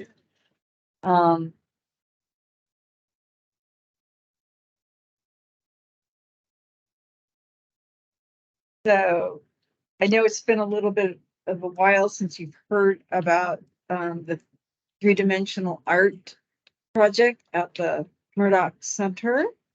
Near the Murdoch Center, I should say. It's at the South Side neighborhood park by the Murdoch Center. So, all right. So just briefly, I'm gonna go through these items from the background of the project, a little bit about the vision and the outreach, a little bit about why we've had this delay, and show you the finalists. And so, about a year and a half ago, Sarah Dector and Mark Revis were here with a CDBG grant idea to improve the area around the Murdoch that would also include improvements to that little park parcel that's next to the Murdoch Center. We also had a couple of BIA grants approved for a new mural, for a native plant garden to also help with this kind of project. And at that time, they were considering some fencing to delineate between the park and the Murdoch. And we thought we could add a little bit more money to the CDBG grant and maybe, you know, get some decorative panels. It was considered a fairly small project. You guys gave your authorization. The fence went away, so there was a change of scope. So we thought, well, let's put a little bit more money to it and let's see if we can get a small sculpture within that park. So it was originally a $20,000 project. The other thing that happened since that is the prices of all materials went up substantially. So we just doubled it because all of our other projects were almost doubling in cost, including the library entry. So we just put it up to about $45,000 and thought maybe we could get a discrete sculptural experience. So we put a call out. It included all the historical background of the area. Obviously, this is, right, is next to the Murdoch. The Murdoch is its neighbor. It's a Black heritage site. It has a whole history of the Dunbar School, including getting ahead of Brown versus Board of Education. First, there was segregation. The school was created, and then they were the first to desegregate. So then the school was no longer needed, and it became ultimately the Murdoch Center was shrunk in size when they widened Butler. There's site has changed a little bit, but it's still a very important, part of this site. Presently, that community center and Southside Community Association and Live Black Experience, are the neighbors, but it's also part of a bigger Southside area, that includes the, NAU and, the expanded neighborhood and the, all the amenities on San Francisco. So it has a lot of different areas that it addresses. So this is the proposed art location. So it's right here, and this is a proposed. There can be some other possibilities, but this is where Mark Revis wanted to put it. Right in the center, there's a lovely tree, there's a rock, there are these light bollards. And I just kind of want you to note these light bollards a little bit because they kind of come into play, about this project. And so this was the most obvious place that we thought because you could walk around the art, it wouldn't get in the way of any other facility, but that was before a little bit we knew that there was a water line underneath that's coming up. So and this parcel is very interesting. It's not officially a park. It is actually right of way. So there was a lot of confusion about what rules applied to this parcel, because of that.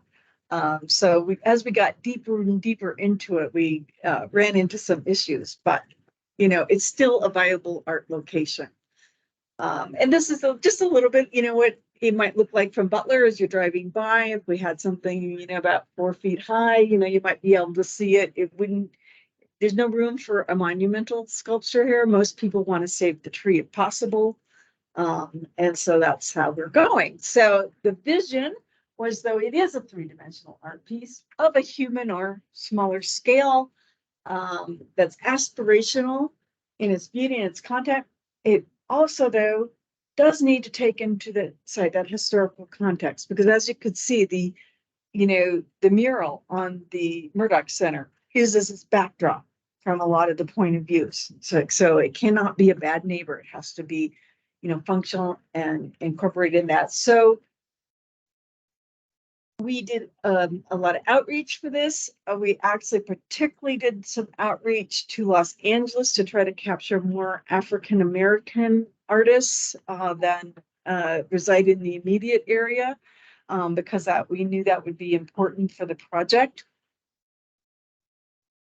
We are called to artists. Basically, we want 5 finalists. This is our process to be chosen out of the initial applicants. And that's just based on their past projects. Then each of these finalists will receive an honorarium of about $1,000 to produce a proposal. And then the selection panel is going to reconvene, and they're going to, look over the proposals and decide which one is best through a scoring process and a criteria. In between, the artists who I'm showing you today, on getting to those proposals, they will have a site visit that will include a meeting, a community meeting at the Murdoch Center, meeting with all the people who are involved with that site, so they can learn about all the restrictions, what they can and cannot do, and then also have a Mark Revis will be giving them a historical walk around the South Side as well.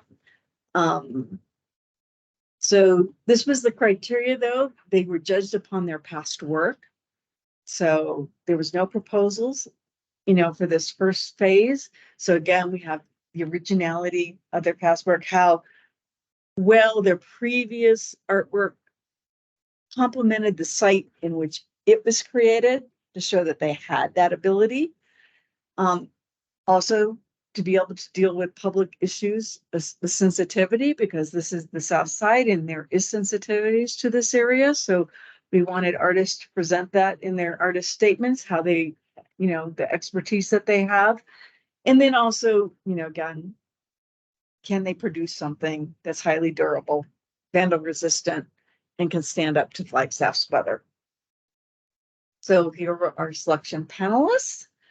As you can see, we had Commissioner Garcia, we had Commissioner Vice Chair McCord, we had a artist that was recommended by Council Member Harris. We had some residents from the South Side. We had some people connected with ethnic studies from NAU. And we had,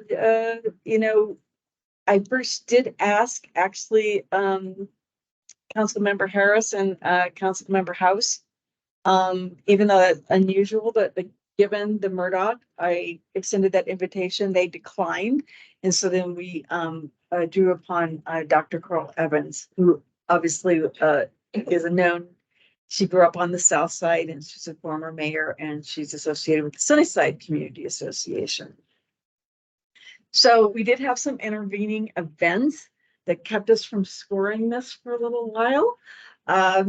We had travel and illness of one of the evaluators and we decided to wait until the person recovered. We gave the extension to all the evaluators. Dr. Evans submitted a letter of concern about the lack of historical focus and did not submit scores. And we have, I'll talk about how we've addressed her letter of concern, but she won't, because she didn't submit scores. Procurement rule says that she can no longer sit on the panel. And she's very aware of this and very comfortable with it. She knows the process. Her letter of concern, she wanted something very much tied to the Murdoch Center. And there used to be an historical plaque that was told the history of the Dunbar School that was attached to the Murdoch Center. And when there was some exterior renovations done, the plaque disappeared. So one of the things that we are going to want to do to address that concern is it's now going to become part of the process to recreate an historical plaque and place it on the Murdoch itself. It will end up being a separate project, but we think it is really the right thing to do. And we're very comfortable as staff going forward with that suggestion. So we do have these water line and permitting issues. So I show you that bollard, that those bollards have a cement foundation. Any cement foundation probably cannot be anything bigger than what supports those bollards. But basically we have to get within 3 feet of that water line, but there's still room to work in that area. There's also a few other areas in the park that we can go to. So, our next steps will be the artists have been notified. We will get a site visit for them now within the next 45 days, now that these other issues have all been addressed. And then we'll give them 60 to 90 days to produce proposals after that, because we want this to be thoughtful. And, we don't have a strict timeline, so we might as well allow the artists all the time that they need, to do these proposals. And then the selection panel will meet. And so I think maybe March, you'll have a proposal that comes back. We may take this to City Council for a work session as a courtesy, given the importance of the site. So here's our finalists: Beth Nyback, Marie Jones, Daniel Moore, Chad Lefevre, and Ricardo Guthrie. So I just drew these comments, and I hope we had a chance to read them in detail when we sent the packets out. But this is one of the comments that came back from the selection panel. One of the reasons that she was rated as high as she was. Her pieces, this is her past work. have a kind of a delight to them. They do generally have also a night presence. And let me ask a question. Mhm. Why was why was this process different than the previous process in terms of you selected artists based on like not seeing, like why was your proposal submission different than the one for Archuleta Park? Just out of curiosity. Yeah, well, generally, except for small projects, I don't like to ask for proposals without paying artists for those proposals. That's a, professional courtesy. Sure. To other professions. But because it's a temporary exhibition in the park, and we were also soliciting known pieces, proposals made the most sense. Okay. Often, like for the library entry, we just choose the artists on their past work. Right. And the proposal is then part of the whole design process. Right. So this is kind of a hybrid in between. And I tried to think of sites that maybe there is such vested community interest that people may want to see a proposal first. And so that's why I went ahead and did a two-step process for this one. It's a professional judgment. So this is the rest of Beth's work. Marie Jones. And so I think Marie from obviously the work that she did at the courthouse. She's also a South Side resident.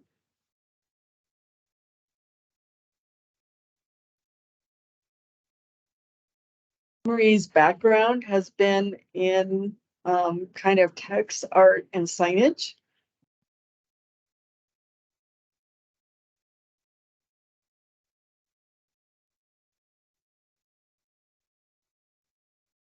So she's dealt with a lot of history before. I think that appealed to the panel. Daniel Moore, I think, what really impressed, I remember from the panel, was how he showed in his artist statement a lot about his process and how he thought about site. Obviously works in corten steel, which, as we know, is a very durable material. A bit more abstract than the others.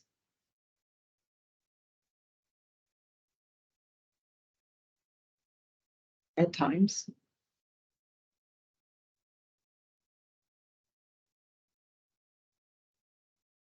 And Chad Lefevre. Source is from Los Angeles. I think he's one of our few out-of-state artists, but very close by.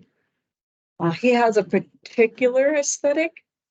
You won't see as much diversity in his approach. So you may, get something within the same visual language.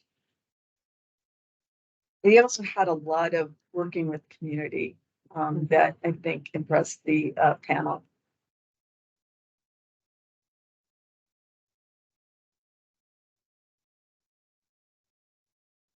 I don't think we weren't sure if this was a proposal for this or what, or if it was just an idea for another project.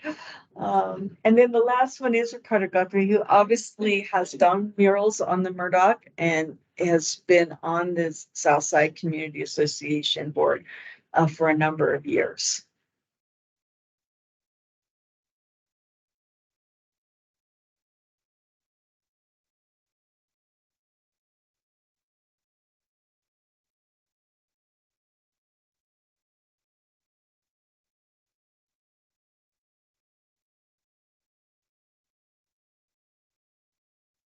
These are our 5 finalists.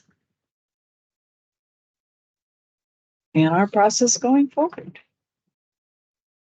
Discussion, folks, any questions or comments? The only thing that comes to the top of my mind is, I hate to belabor the point if you had too much face here, but I just feel bad that Pearl didn't decide to score her cards because it would have really changed the outlook of, we could have changed the outlook of the artists that we had.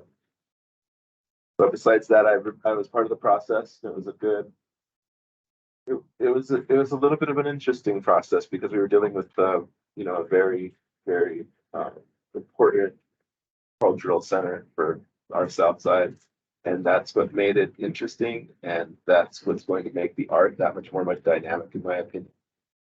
Yeah, it was, you know, like Anthony, compliments to Anthony for his ease of moving in between communities here, but we actually sat and visited with some of the folks that spend their time in that park, and relatively speaking, I mean, it's mostly unhoused people. And they really have a lot of names for the rock and the tree. And that is their spot. It's, you know, and so one of the things that we were really trying to balance in that conversation is it is the Murdoch Center. Right next to it is a place that is an active space for our unhoused community. And so does the space belong more to the Murdoch Center or more to these citizens who are there every day? And how do you have that conversation, you know, artistically? And there is that sort of that interplay between what the piece is and the mural. And there was I think a lot of thought about that. And Anthony and I certainly were really appreciative of the things that we learned from the individuals in the park. So and it was very nice to do that. Yeah. And visit with them. So and just funny things like they really like the shade from the tree. It's going to be really hot without the shade from the tree. So They impressed that upon me too. Please Yeah. don't take the tree. yeah, the shade is. So that's the thing we learned. The shade is really important. I mean, that's a function of comfort and the ability for people to be in that space. And so it was nice to get that perspective as well. And I felt like maybe that perspective was missing a little bit from the committee conversation. So I was grateful to have it, you know, just with the folks there. So. Yeah, and it's interesting because when this project was first brought up, and I don't remember who it was that brought this up, but it wasn't framed in the context of let's push those people out. But as much as you felt what I just said, it was applied is how do we clean that park up, get those people out of there. Yeah, and that was kind of a vibe. I would agree with Anthony on that. So, and I think we have to be really careful and thoughtful about that because it's a space and a resource for our community members. So, Folks on the line, any questions or comments? I think you got a lot of great artists on here. Your separation between number 1 and number 2 was what, 4 points? And between number 1 and number 5 out of a total of more than 600 was still only 23. That's a lot of good artists in close competition. And I do like Beth Nybeck's the spirit of her art. I really like the giant head with the writing and the fact that they light up at night. I thought that was really cool. and I like that it's gentle light.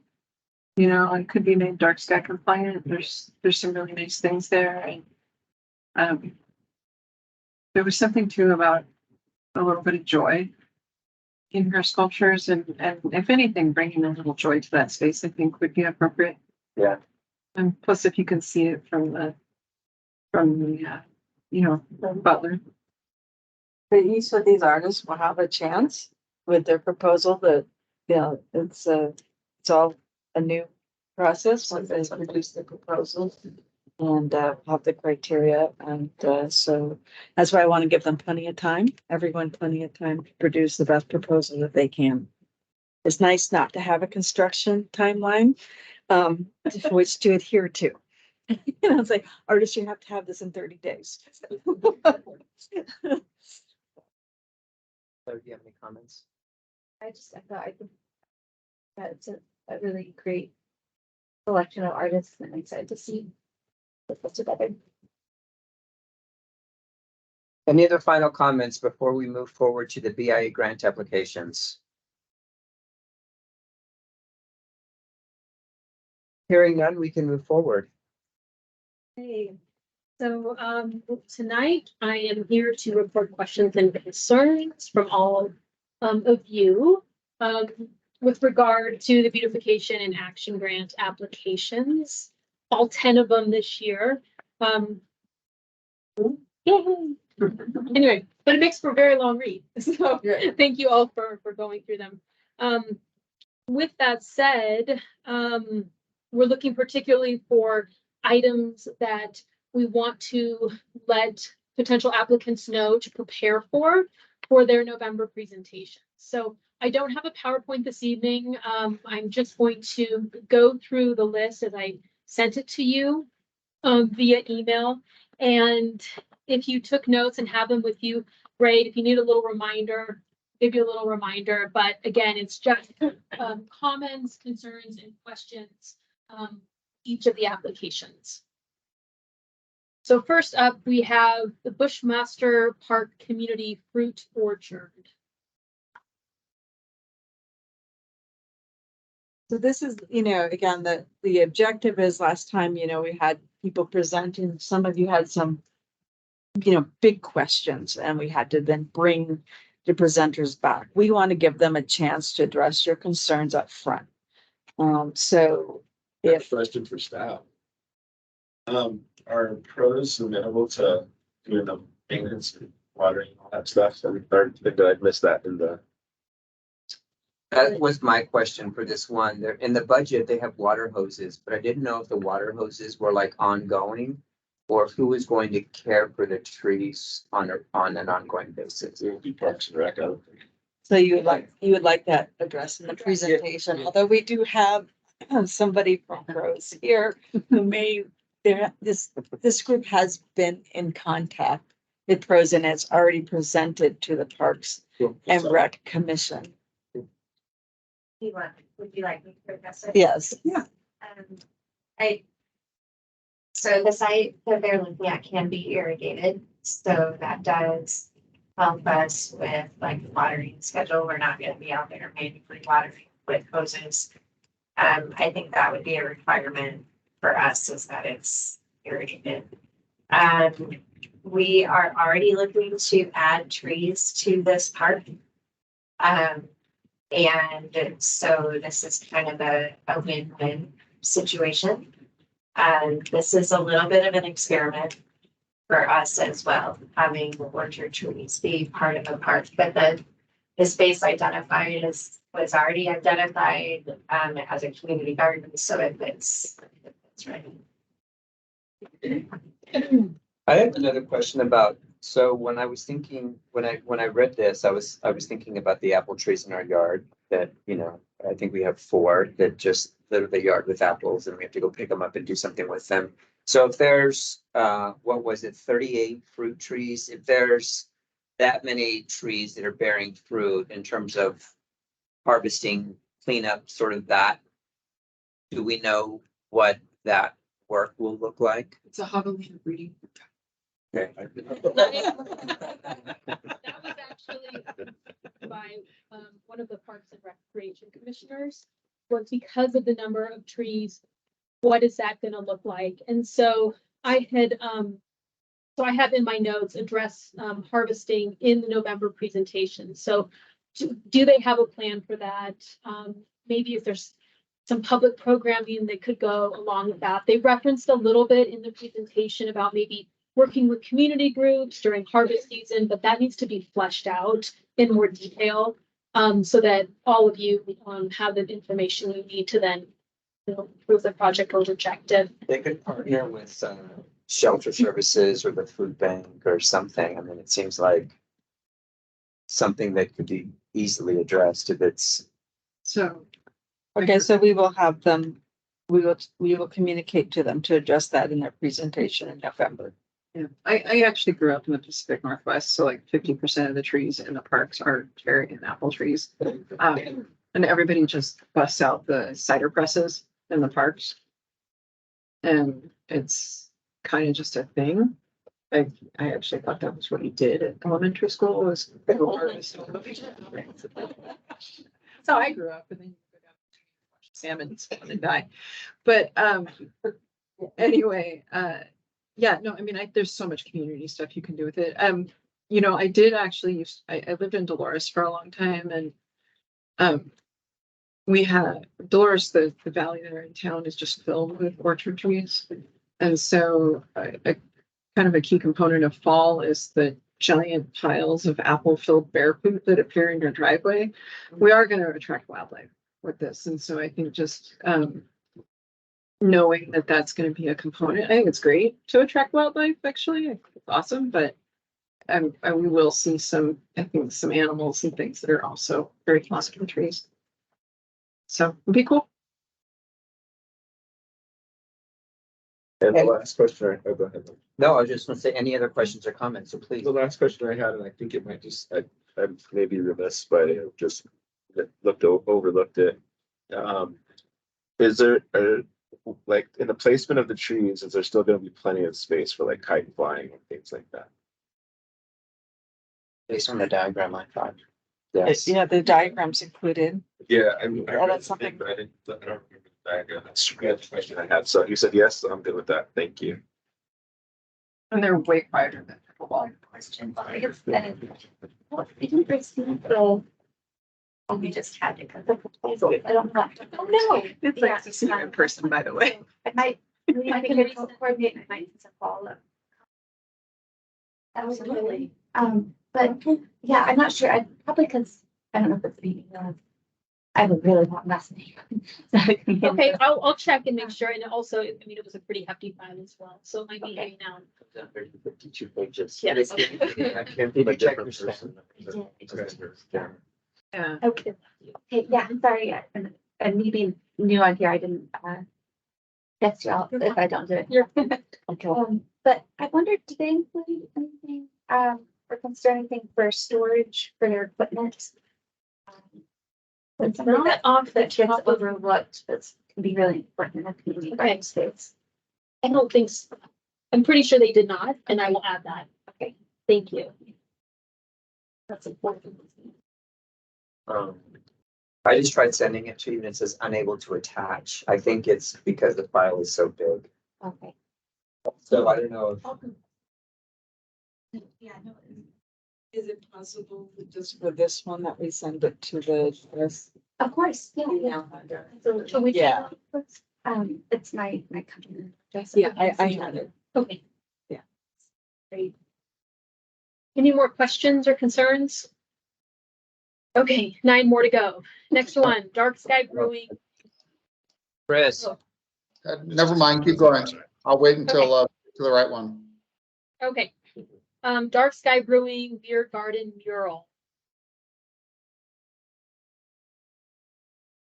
I love this. I thought it was super cute. I love the glow in the dark paint. I think Dark Sky, I think they're great people in terms of how involved they are with the community. I don't have any questions or concerns other than just, I think it's a really cool idea. And this has already been vetted. And this is public enough. We're not gonna run into that. Yeah, it's all public enough. It's all visible from the street. Yeah. Very cool. My only concern was, the concern that I always bring up when it comes to these paintings on walls is you could literally see the pine tree in front of the painting of the pine tree. So I don't know if they could address that in any way, but I would appreciate it.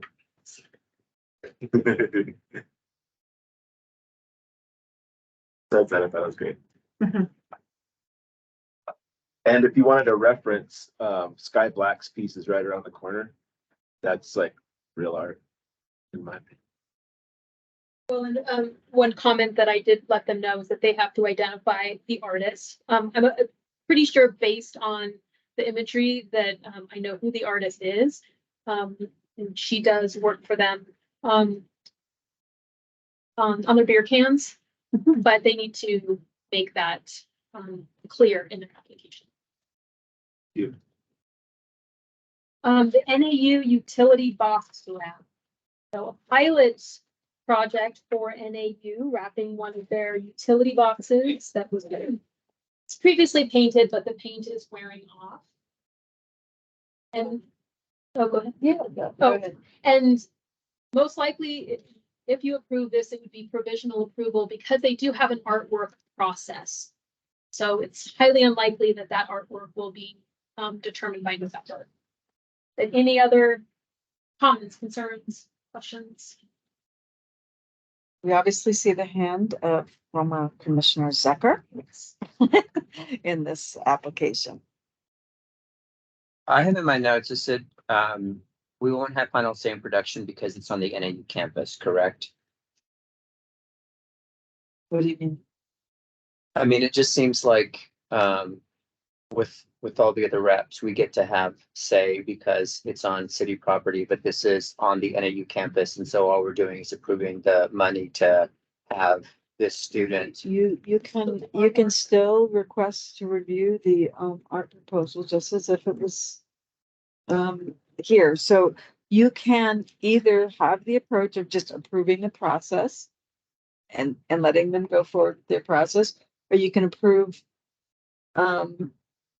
the process, but also require that before the full funding is expended, that they bring the actual artwork proposal to you for your approval. You can do it either way. It's up to you. Does any of you have an arts program? What did you ask? I'm just, if any has an arts and public art funding program for their campus. It's a little, it's funny because I think it's nice to be able to reach in and have some interaction with NAU, and it's something that doesn't happen very much. Like the new master plan is really all about the edges of the community, like how does the city and the university interact, which they really don't do right now. They're kind of two islands. So for political reasons, I kind of feel like this is a good opportunity to just kind of make nice from an arts thing, but I just want to make sure that we're not going to run into like a conflict with an arts program or somebody who's on the NAU campus. That's like, oh, wait, what? They got approval from facilities who manages, takes care of, who's in charge of the box. I think they have a College of Arts and Letters. They have all kinds of programs, but I don't think that the University Arts and Letters program would do public art on campus. I think they're sort of like two different things. And I think it's facilities that sort of pays for things like this. I think politically, it's probably a nice thing to separate. I support it, but I was thinking, if they could use their own process as far as jurying, I think they could use, I don't know, maybe their art department to come up with some ideas and kind of alleviate some stress from Janet. Yeah, that's in the proposal that they're gonna have their own committee. Okay. No, it's just you can decide whether or not you want to approve their recommendation or not. And you don't have to. It's up to you. And that'll be in November. I sort of want to, just because we see all the other wraps before they're wrapped. But I don't want to micromanage the creative process either. And so, I don't know, I just think, maybe I'm just spoiled at being able to see all of the wraps before they go on, but, certainly I'm not on a selection panel for every single wrap, so. As long as they're in compliance and don't end up just waiting for lumberjack advertising.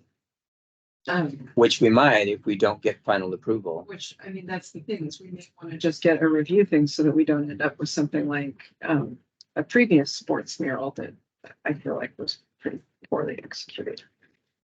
So just to avoid all of a sudden finding out that it's a recruitment ad.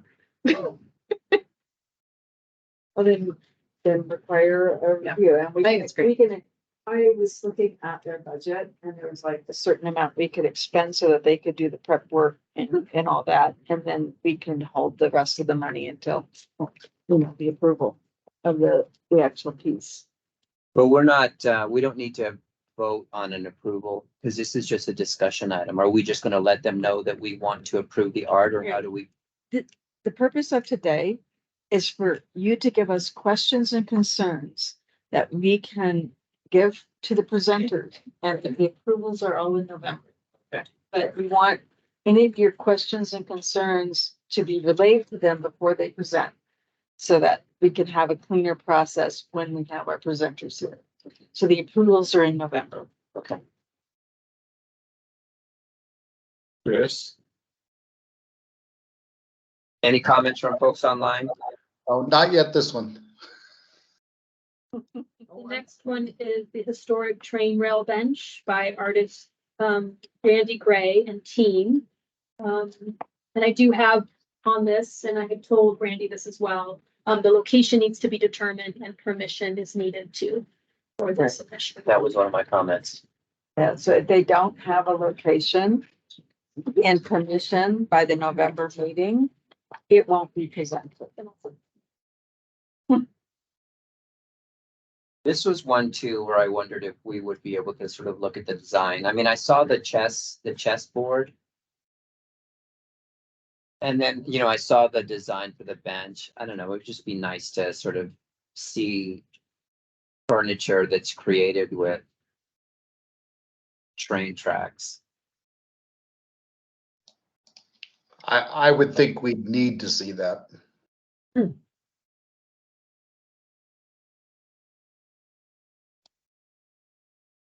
Kristen will relay it. Mhm. So do we want to require that the same as we are with NAU's final design? I kind of feel like we should ask them to come back with a location before it's accepted as a BIA grant. Yeah, that's what she's saying. They I will. already said that. Yeah. But I mean, that is, I just feel like without that, it's. Right. It won't be presented to you if they don't have a Okay, location okay. and permission.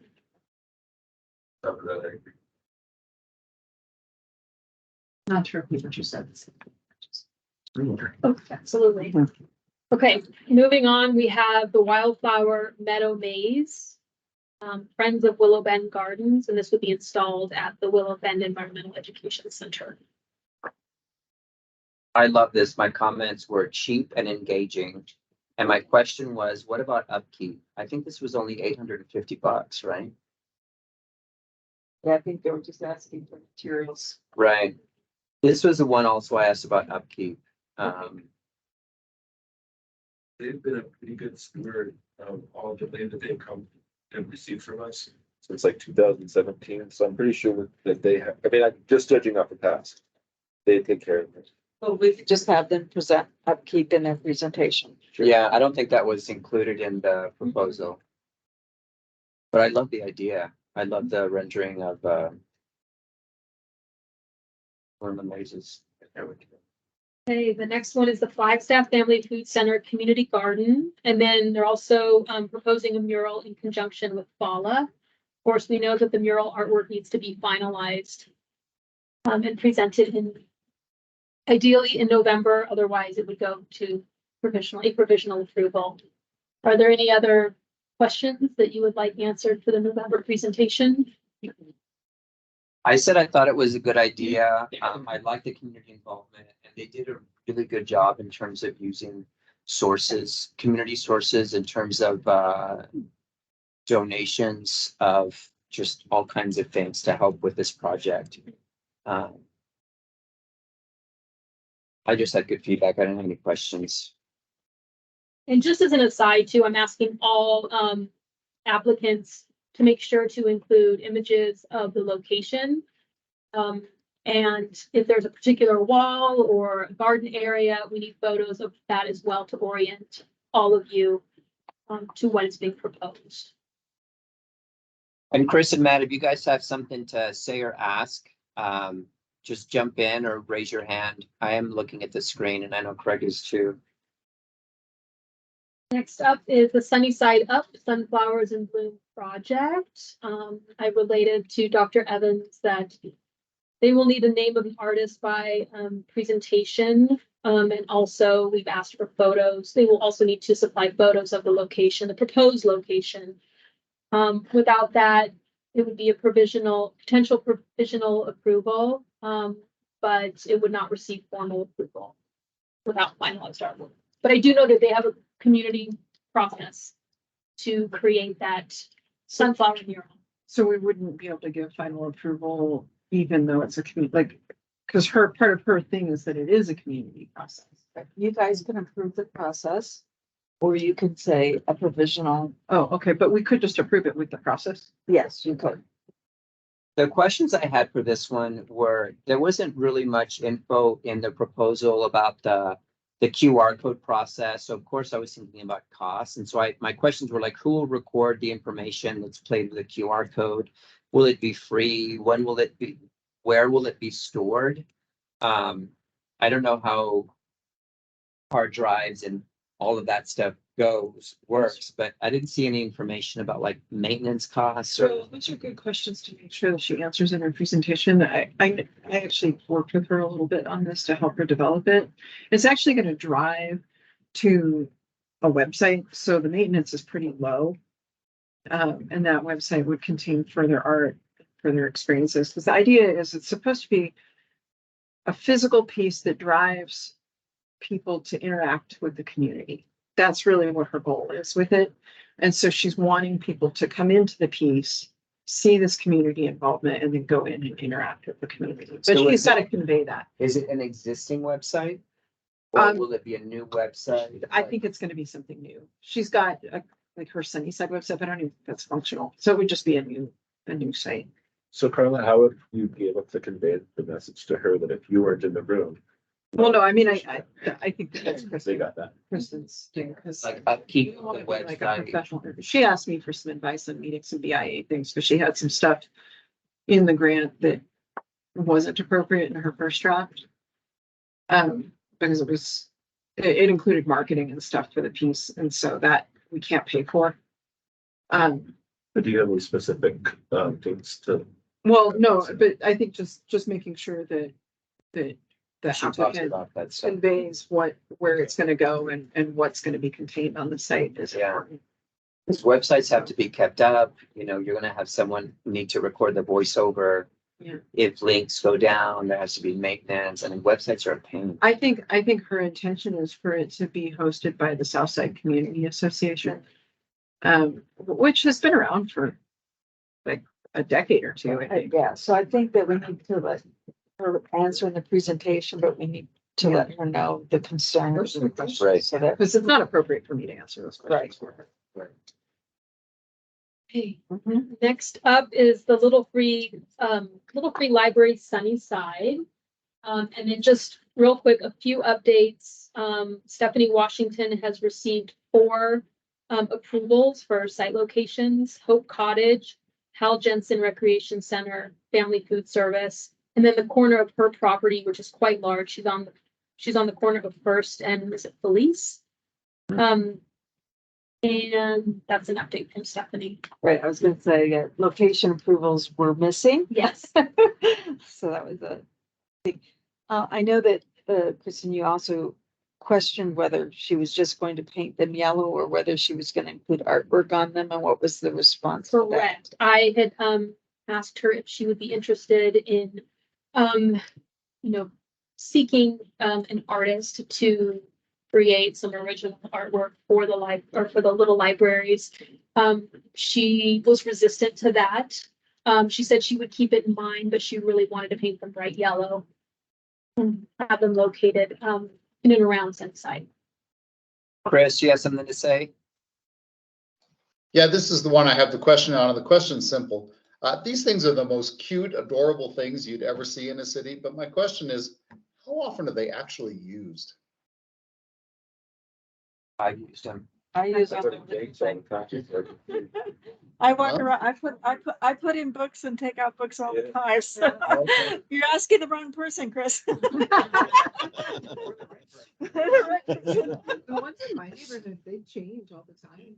And I will say we work a lot with DBA, and DBA, one of our city staff, who works also with DBA, is constantly going over to the Flagstaff City Coconino County Library and getting those free books and is continually replenishing the libraries in downtown proper, which I just learned about. So if she does that, There's so one in my neighborhood that's a great source for very saucy, like.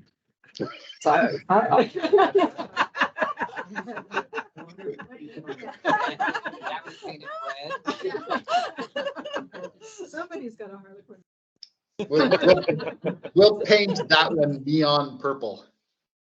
A lot of heaving in that box. What I liked about this one was that I didn't realize that there's a network online of little libraries and they like show the locations of these things. So if somebody is a real little library enthusiast, they can go online and find the locations. And so it would network the Sunnyside neighborhood with that larger network and just provide opportunities for people to give and get books. I like this one. I didn't have any questions really. I also just happened to Stephanie's right into the online education program for FUSD, and she's very dedicated to this kind of thing, and was an FLP class me last year, and I think she would probably really stick to this. Manchester would, for sure. Yeah. very inspired by the Quintet show project and wanted to do something. She's one of my reliable waters. Wanted to do something else. Glad-handed. Okay, the next one is the Texas Roadhouse utility box wrap. I've informed the artist that artwork has to be finalized by the November presentation. Can we get approval for this too? I didn't like the artwork. Yeah, that Mhm. we've told this artist that because We won. because he's an artist applying, you know, that it's appropriate for a actual proposal. Okay. No.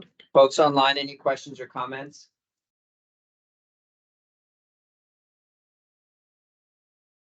This one is the Canyon Colors collaboration between Molly Keene Art, M3F, and Habitat for Humanity.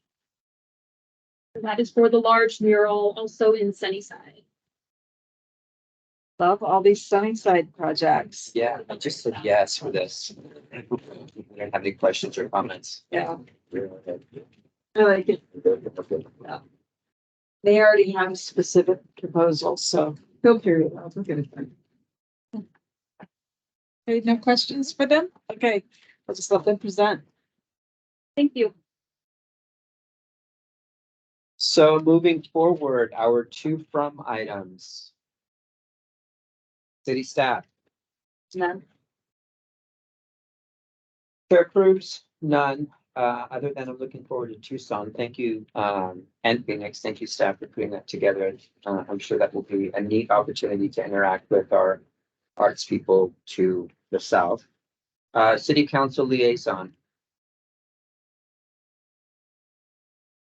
Commissioners, additional to from items. Anyone have something to say? Folks on the line? Hearing none, request for future agenda items.